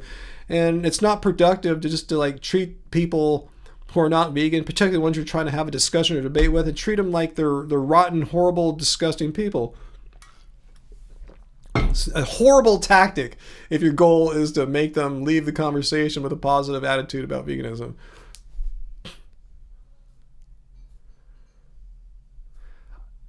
I have heard of the band called Gandalf, strangely. I can't tell you how long ago when I heard some Gandalf music, but yeah, it does ring a bell. 1969 self-debut title album. I'll check it out because I like a lot of music. Actually, the 70s is one of my favorite decades of music. I mean, I'm not sure how old you are, John. I'm Gen X born, 1967. Yeah, I feel gifted or blessed that I grew up, not gifted, just blessed that I grew up with so many great decades of music. 70s, so much amazing music. 80s, 90s, even in the 2000s. And now I'm finding all this cool new music from overseas. Again, most of my music when I was growing up was like in the 80s and 90s overseas, like in England. Now I'm getting a lot of overseas music from Asia that I'm totally into. So yeah, I just feel blessed. I've been able to experience all these different decades of great music, and it's all coalescing in my music producer brain here. Heidi, been eating a lot of strawberries lately. Why so? That's good. Yeah, sometimes I get on little kicks like that though. Hey, little Susie Poo. Hiya. For some reason, bananas make you nauseous. Oh, that's too bad. Let me just throw some potential points out there, and forgive me if they seem too obvious or not. Are eating them too green? Because that sounds like a very common thing that happens with green bananas. Bananas are most easily digested. I'm not a scientist. I just learned this from being the crazy banana guy for a long time. You want them to be, the peels to be yellow and actually have brown spotting too. Maybe not fully all brown spotting, then it's often going, it's getting really soft really quickly, ripening really quickly. But no, you want to have some brown spots. When I hear about people having trouble digesting bananas, it's typically that they're eating more like they're still not ripe yet. They're green, they're underripe by a lot. So check that out. Maybe you're doing that, maybe you're not. Just thought I'd throw that out there. Maybe that could change your whole banana experience. Maybe it won't. You eat them ripe. Okay, then you have a digestion issue with bananas, it sounds like. Just thought I'd throw that out there, just in case. Oh, you're like me, late model. One banana. I don't do the one tangerine every day, but you're like me. One bananas a day, right? So we'll start a new website. One banana a day. You and I can run it together.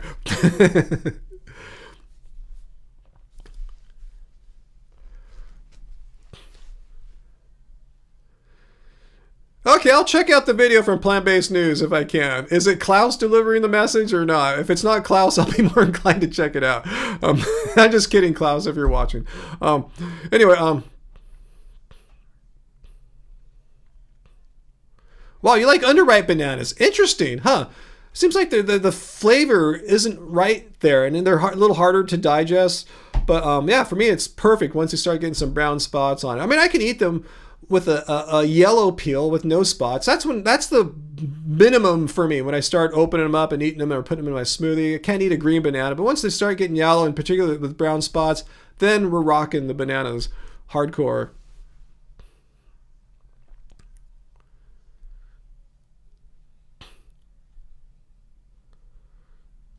What's that?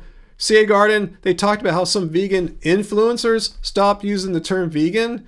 Then they're not vegan. How can you be a vegan and be embarrassed to call yourself a vegan? It just shows you're in it for yourself. Why? Because vegan isn't as popular anymore. Then that shows you your ego. People that have done that, that are doing it for themselves. It's for their ego, their popularity as a channel, making ad money on YouTube or just sponsorship deals. They're doing it for themselves. They want to be influencers. I still use vegan because it's not about me. It's not about you guys. Veganism is about animals. That's why I do this. I'm not doing this so I can make money or get popular. I don't care if the word is popular or not.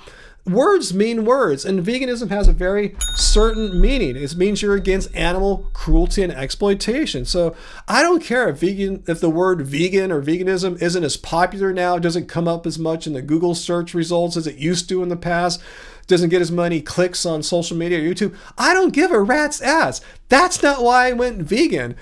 So if there are certain vegan influencers that do that, well, first of all, I would say, well, stop being a freaking influencer. You know, I mean, just do it for your passion of animals not getting slaughtered and spreading the message around about it. But if you're not calling yourself vegan because you're afraid you're not going to make as much money, it really makes me question your authenticity about why you're doing vegan social media. It sounds like you're just doing it for something external. I mean, something internal rather than external. External meaning, you know, fight for the rights of animals. It's doing it for internal reasons, popularity, fame, money, stuff like that. So anyway, enough of me on my little soapbox here preaching, but those are red flags there. People don't want to call themselves vegan because it's not popular anymore. What do you want to call it then? I mean, what other word is there? Honestly, did this article say, is there another word that captures the meaning of what this is all about, being against animal cruelty and exploitation? Because if you say you're plant-based, it doesn't mean that. You could be eating plants and you could be a hunter. You could still like go and kill big game and stuff and be plant-based. You know, there's no moral, ethical basis to being plant-based. That is really just a diet. So I'm not sure if there's any other word, term, or phrase that captures what veganism means. It means you eat a certain way, not because you're forced to or you're trying to lose weight or anything. You're doing it because you believe animals have inherent moral worth, and it's completely wrong and unnecessary to kill them because you eat plants and do it in a healthy way. And you're getting drunk tonight, huh, AJ? My bad, huh? So I'm sorry if I'm getting on my little soapbox here and getting emotional or something like that. So if Klaus talked about that, I tip my hat if I had it on time. Good to you, Klaus. These are things that do need to be talked about. I was just prematurely coming to a conclusion and judging what the article was going to be about based on what people described it on in a couple sentences, and that's unfair. I should read the whole thing. So it sounds like that was something that needed to be talked about. Here's to Klaus for talking about something important that I've been talking about for a long time.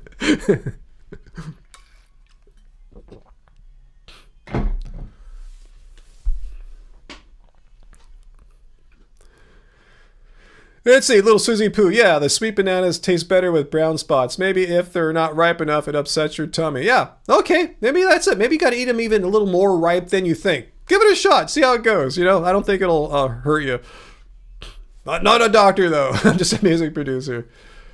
Yeah, see, Garden, yeah, veganism isn't a popularity contest. It's not about you getting popular. That's the wrong attitude. If that's what you think veganism is, it's going to do something for you monetarily or promotionally or something like that. You're in it for all the wrong frickin' reasons. If you want to get popular, do something else. There's many other things you could do in life to get popular or make a lot of money or whatever.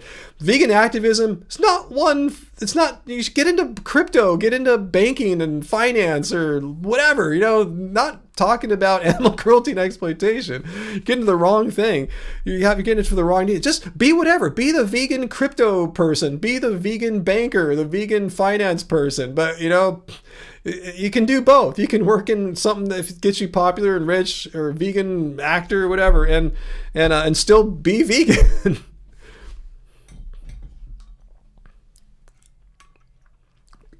Uncle, I don't think I have a favorite apple. Angie's more of an apple expert here. We used to buy a lot of apples from our farmer's market from Ha's Apples, H.A.'s Apples. We haven't been in years, so I've kind of lost track of our favorite apple types. So, but I did eat a few apples this year, particularly when I think after my UTI, I remember something good about apple then or something like that. Yeah, Peter, I remember about James Aspie's crypto thing, having people donate money to him so he could buy crypto. Again, that's an abuse of your vegan activism. It's not about you buying crypto. Like, what does crypto have to do with this? It's just, you know, against animal cruelty and exploitation. Don't use veganism as a tool to, like, better your financial situation or something like that. donate to me and I'll buy crypto so I can buy an animal sanctuary. Like, what if you don't buy the animal sanctuary? Then what? Oh, thanks. So now what? Thank you for subscribing to our humble channel here. Hope you're watching in the live stream. If you are, say hello, even if you're shy, because I'm an introvert. I'm a hardcore INFP. I'm almost INFJ, kind of halfway. But anyway, yeah, say hello. Yeah, where did James Aspie end up at, guys? Is he even vegan anymore? I'm just asking. I'm not implying anything. I'm just wondering if he's one of those people that's like carnivore and into crypto now or something. I don't know. Anyway, he said, "Make me rich. I'll then party with all the rich people, and they'll become vegan like me." No, that can't be true, Peter. Really? Let me read that one more time. So you're claiming, and I'm not saying this is 100% accurate. This is what Peter is telling me here. That Aspie said he said, "Make me rich. I'll then party with all the rich people, and then they'll become vegan." Why would they become vegan like you? Like, I don't understand. Why do you have to make rich people vegan? Why can't you just make people in your current socioeconomic status rich? You could hang out with fellow middle class people or whatever and make them vegan. I don't understand why you have to become rich to make the rich people vegan. It just sounds like a reason to try to get rich or something like that. That sounds like the primary motivation. I'll get rich, and then maybe I'll get some rich people to go vegan, but I'll be rich no matter if I get the rich people to convert or not or whatever. Sounds like an interesting theory or plan. I'm not saying this is totally accurate. I'm just reading what Peter said to me here, and I'm giving my impression of that. So if I got it wrong, James Aspie, I'm sorry. You can come and correct it next week. Come to my live stream Friday, 6 p.m. Pacific time, and tell us what your crypto thing was.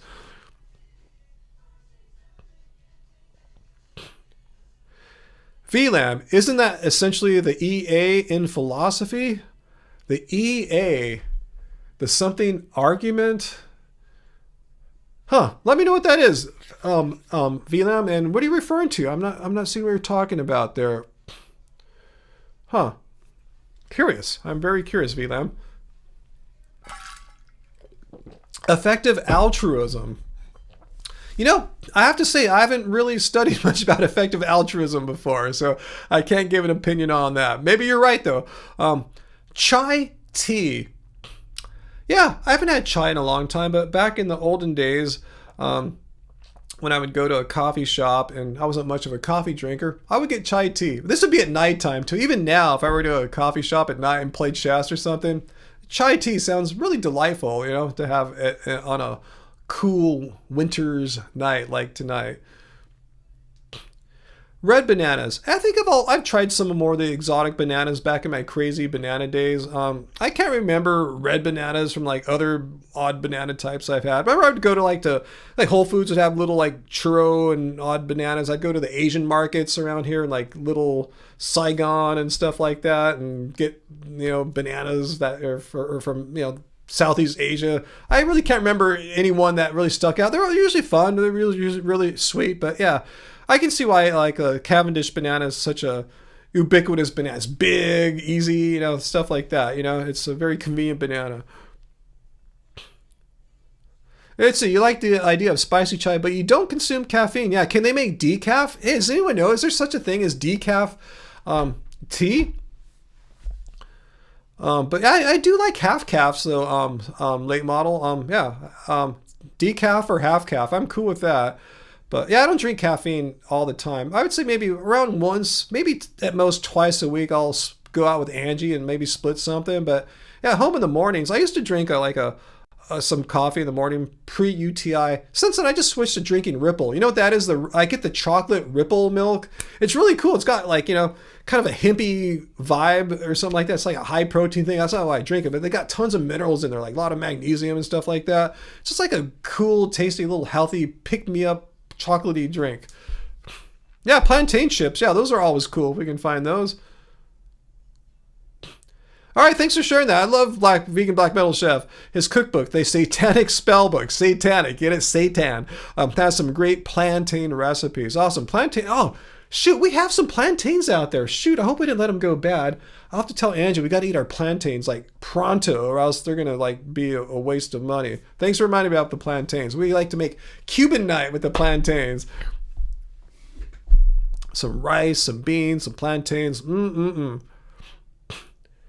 Yeah, I'm with you. I'm with you, late model. Yeah, I've learned that my I have like a a sensitive nervous system. And I'm saying this from an objective point of view, not just like self-diagnosing weird woo-woo stuff.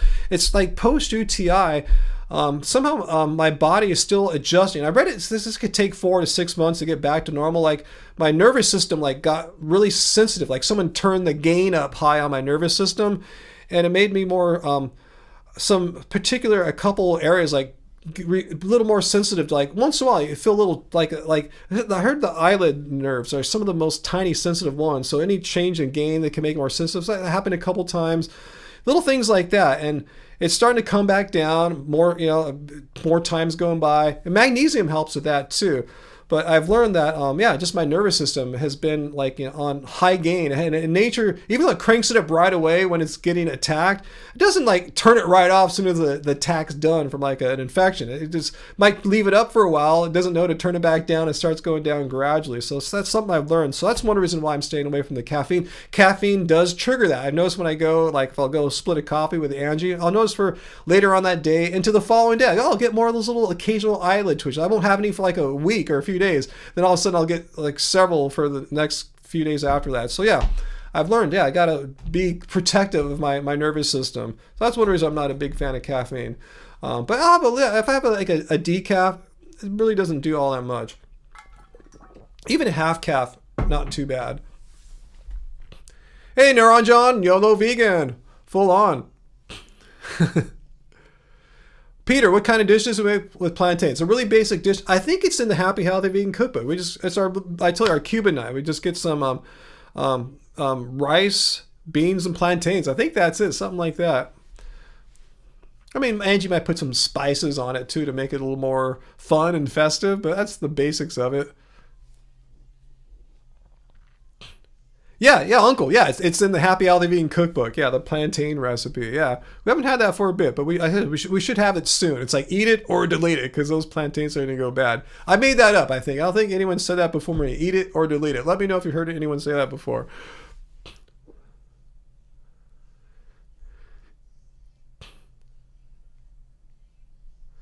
Okay, you don't like to be jittery, Katie, but you like the taste. Yeah, decaf. I actually like the taste of decaf. I've compared it, like when we go to the Italian vegan restaurant here, Angie will get a regular caffeine coffee, and I'll get like a half calf even. I think the half calf tastes better, so I don't know. It still tastes like coffee, but I guess it's a little more sweet. Where is that cookbook? It is right here, Uncle. Thanks for asking. The Happy Healthy Vegan Cookbook. Let me see if I can find the plantain recipe really quickly here. 2-step meals, plantains and black beans, page 34. Woohoo! Let's check it out. Here we go. Well, here's the full. I forgot all the stuff. It's been a while. Here is the full dish here. You can have it more plain like this, just like simple rice, beans, and plantains, or you can put some like avocado and what else is on there. Looks like she got some mango cut on there too. Doesn't that look delish right there? So anyway. Yeah. Hashtag eat it or delete it. I made that up. I really did.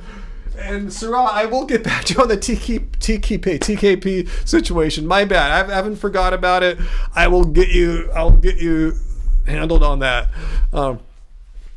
Anyway, let's see. AJ Vintage, you're going to make the khichdi and green pea potato subji this weekend from Keep It Car Baby. Awesome. You keep seeing Angie feature them in her 7 vegan meals. Awesome. Yeah, we make khichdi probably like every 2 or 3 weeks. And the subji about every couple weeks too. You need someone to cook for you. I'm really lucky that I have such a great, talented, and beautiful person who makes most of our meals here. So I'm a lucky guy. I like to, it's good to acknowledge things that we are grateful for in life, and that's when I need to say more. Yeah, I think late model is like the gold standard for all of us as far as upping our smoothie games, right? I mean, that's inspiration right there. Katie, yeah, come over. Come over, have dinner with us for sure. All right, late model and caffeine. Caffeine doesn't make you jittery, but it's still a stimulant, and you want all your systems as calm as you can be as you have an active brain. I totally understand. Maybe before pre-UTI, if you had said that, I don't think I would have fully grasped I could have intellectually grasped what you're saying there, but not like in a experiential, something that happened to me kind of way.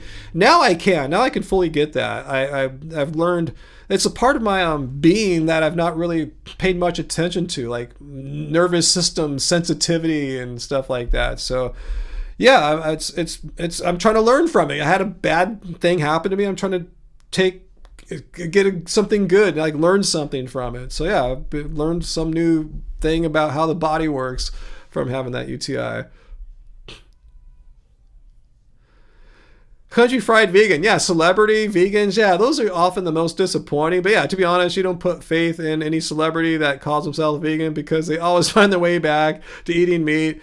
There's those, but I say there's a handful of celebrities that I don't think are ever going to go back to eating meat. I'm going to go out on a limb here. I could be wrong, but I'm pretty damn sure you're not going to see Joaquin Phoenix walk it back. And I don't think you're going to, if Woody Harrelson is still vegan at this point, he's not going to make a I'm no longer vegan situation. So yeah, I think yeah, Peter agrees. Yeah, Joaquin Phoenix, Woody Harrelson, I think they're going to, if they've been vegan all this time, they're not trendy losers or I shouldn't say losers, but just trendy people, they're just doing it because that's what they are. It's what they believe in. It's who they are, So I respect that. That's, it's authentic. And that's what keeps you vegan. If you get into vegan for reasons like I said, I'm going to go vegan because I'll get more followers. I'll get more famous. I'll become a vegan celebrity. Those are the wrong reasons. No, don't do that. I mean, work hard if you want as a vegan activist, but work hard not for yourself. Work hard because you're doing it for a greater purpose. And man, maybe you'll attract some attention and fame doing it. That's awesome. I'm not saying you should just be, like total austerity as a vegan activist. I'm not saying that's necessary. It goes hand in hand. But do it for the animals, and if cool things happen to you, awesome. That should be a nice side benefit. It should not be the primary motivation. Got to speak all slowly there to make some punctuation. Anyway, Woody, yeah, he's been vegan. Isn't he still raw or something like that? I don't know. As long as he's vegan, I don't care. Raw, non-raw. Yeah, if he's been doing it for a long time. He comes into a raw vegan restaurant in town there. Oh, that's awesome. Wow, I've never seen Woody Harrelson before. That's cool. He seems like a cool, chill dude. Yeah, Ricky Gervais is a true vegan too, from what I could tell, right? It's true meaning like I think he's doing it out of for personal, ethical reasons, not trying to. I'm gonna be cool and trendy or anything like that. What's that late model? Happy Halloween. Bessie just said Ryan should make a Love Spiral song called UTI. No, I don't want to remember. I don't want to immortalize that for time immemorial thinking about my UTI. I mean, I have learned a lot from it, like I said, but no, I'm not going to make a UTI song. Our songs are about, things other than like illnesses and stuff like that. It's a different aspect of life or reality that we like to venture. And furthermore, I'm not even a lyricist or anything either. So, and I don't name songs. That's Angie's department there. Woody's an anti-vaxxer. I'm not surprised. I think from what I could tell, I read his book Go Further, and he was describing his raw diet, and he seemed to be, from what I remember, it's like 15 plus years ago when I read it, probably longer. From what I remember, it seemed to be more talking about all this purity and health and stuff rather than animals. He probably talked about the animals some, but I kind of remember that the takeaway from reading Woody's book was, it's more of a raw vegan thing. Most people go raw, not because of the animals, but because for some, purity thing. So if you're into that, I can see why you'd be an anti-vaxxer. You want only the purest things going in you. They're proven to, typically not to be bad for you. Like, I'm going to get the shingles vax hopefully sometime later this year, so I don't get shingles, I'd rather suffer for a couple days of shingles vax hangover than have a bunch of hives break out of my body and shit. That sounds horrible, How is that good for your health and life and well-being, right? So anyway, it's all a fine balance. Weighing out risks versus, what it's going to do positive for you. That's my whole thing. I'm not saying they're inherently good or bad, but just weigh it out. See, you decide. I'm not going to tell you. And actually, if you think something is dangerous, don't listen to influencers. Don't listen to raw vegans or whatever. Listen to freaking what the scientist says. Look at peer-reviewed studies. There's where you're going to get your most objective information, not from people just who are not specialists like me. I'm not one. I'm saying don't listen to me. I'm telling you how to go find the information. It's not for me. I'm telling you the method and what to do. Don't listen to dumb people like me. Listen to people who are way more trained, have way more expertise than me and Woody Harrelson and dorks like Jordan Peterson and stuff. Listen to what actual experts that are trained in the field say about it. That's where you want to get your expertise, opinions from. Expert opinions from. Oh no, it's snowing again, Heidi? Man. Yeah, I'm jealous. It's gonna be so nice in a few days. It's like, let me just kind of give you a preview of what we're gonna. Ooh, the Lakers already started. Crap. Let's see. They haven't played in like over a week because of the All-Star break. Like, let's see, on Monday, guys, it's gonna be 76. Tuesday, 74. I mean, nice. It's been cold and rainy and windy and just the heater's on all day in the front of the house. I can't wait for a little change of pace. Yes, Uncle, I did have chicken pox. So did Angie. So we should both get the shingles virus, but it just hasn't been any time to get it. Brag about what? What was I bragging about, Peter? I don't even know what was I bragging about. I don't remember. I hope I wasn't bragging. I don't mean to be a bragger type. Apologize if I was. Urinetown? No way. That sounds crazy.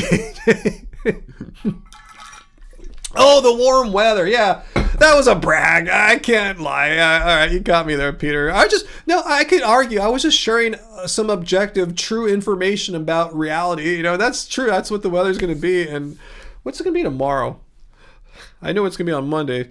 Tomorrow, 67. Not too shabby, right? 73 on Sunday. Sounds pretty nice given what we've had all week. So, yeah. Well, here's how I feel late model about warm weather. I have like an ambivalent or a mixed relationship with warm weather. In the wintertime, I like it to be like 75 or 73 and mainly sunny. I enjoy that. It's in the summertime when the it's sunny every day. It's oppressive. It's boring. I love overcast in the summer. Seriously, I wake up in like July, August. It's overcast here. Like, hell yeah. Thank you. Yes, this is exactly why I like living by the ocean. It doesn't happen as much as we want here. But anyway, yeah, I'm with you. I like overcast mornings in the summer. But in the wintertime when it's cold, I want to buck nature. Is that the right way to phrase it? When it's supposed to be winter, I want it to be kind of nice rather than like cold and winter and freezing. So yeah, I like it sunny and 70 in January, February and all that. December even. I like that. But yeah, in summertime, give me some Mendo type overcast and I'm super stoked. So I'm weird. Yeah, when we're like, say when Angie and I are walking to the cafe or the coffee shop or the Italian vegan restaurant in the morning, when in the wintertime, it's sunny. I go, oh, this is so nice. Let's go on the walk. Then we're walking there and it gets cloudy. I go, oh, look, there's a stupid cloud blocking our sun. That's why it's all of a sudden cold now. I call them stupid clouds. In the summertime, though, it'll be all sunny. Like, oh, we have to walk there. It's so warm. Then a cloud comes like, yes. Thank you, cloud. You're not a stupid cloud. You're an awesome cloud for like giving us some shade and making it feel good. So I'm kind of weird. Okay, you see what you want the same weather all year? I guess that's what I'm trying to do too in a weird way. Late mom, I'm trying to equalize it. I want the summers to be cooler and I want the winters to be warmer. So maybe I'm kind of doing what you're doing. I'm trying to equalize it a little bit. Trying, like I have any say over the weather, right? Anyway, oh yeah, Rob Zombie's been vegan forever too, right? Yeah. See, so yeah, I think he's not like doing it like some kind of trendy celebrity thing either, So that's cool. Respect to Rob Zombie.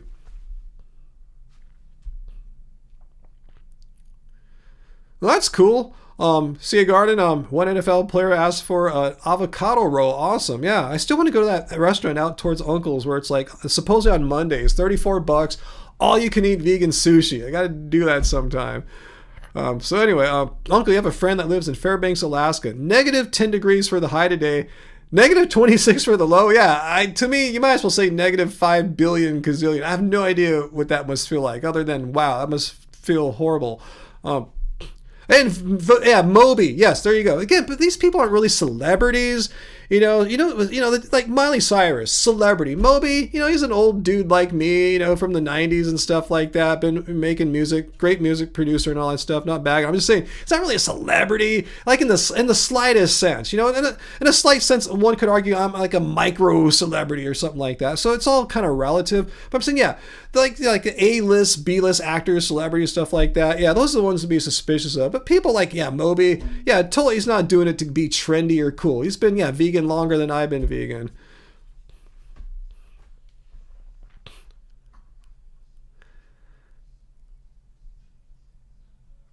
Yeah, Peter, if we ever go to British Columbia, which I'd like to do sometime, I'll definitely let you know. You can tell us all the cool places to go to. No, I tell you, let me just put it like this, Carmel, because Ryan's a big star. No, but in certain circles, sort of. It depends. Like, like in the day when we were at our peak YouTube Happy Healthy Vegan, if we went to certain places, we'd be like stars. Seriously, people would be coming up to us all the time, talking to us and stuff like that.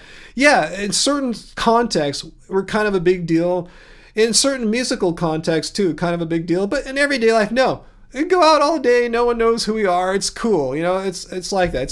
That's kind of the hallmark of micro celebrity. And I didn't invent that term. I read about it a while ago. Oh, it kind of applies to this. Kind of a big deal in certain very specific contexts. But anyway, Natalie Portman is vegan. I didn't remember that. Princess Amidala.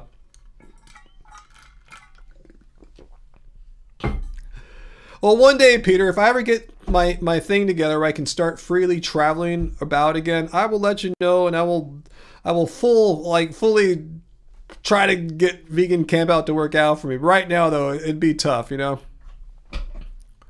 Ooh, CA Garden. Is Shizen Vegan still open in San Francisco? Because that's where I went on the night of my 50th birthday. I could go anywhere in the country.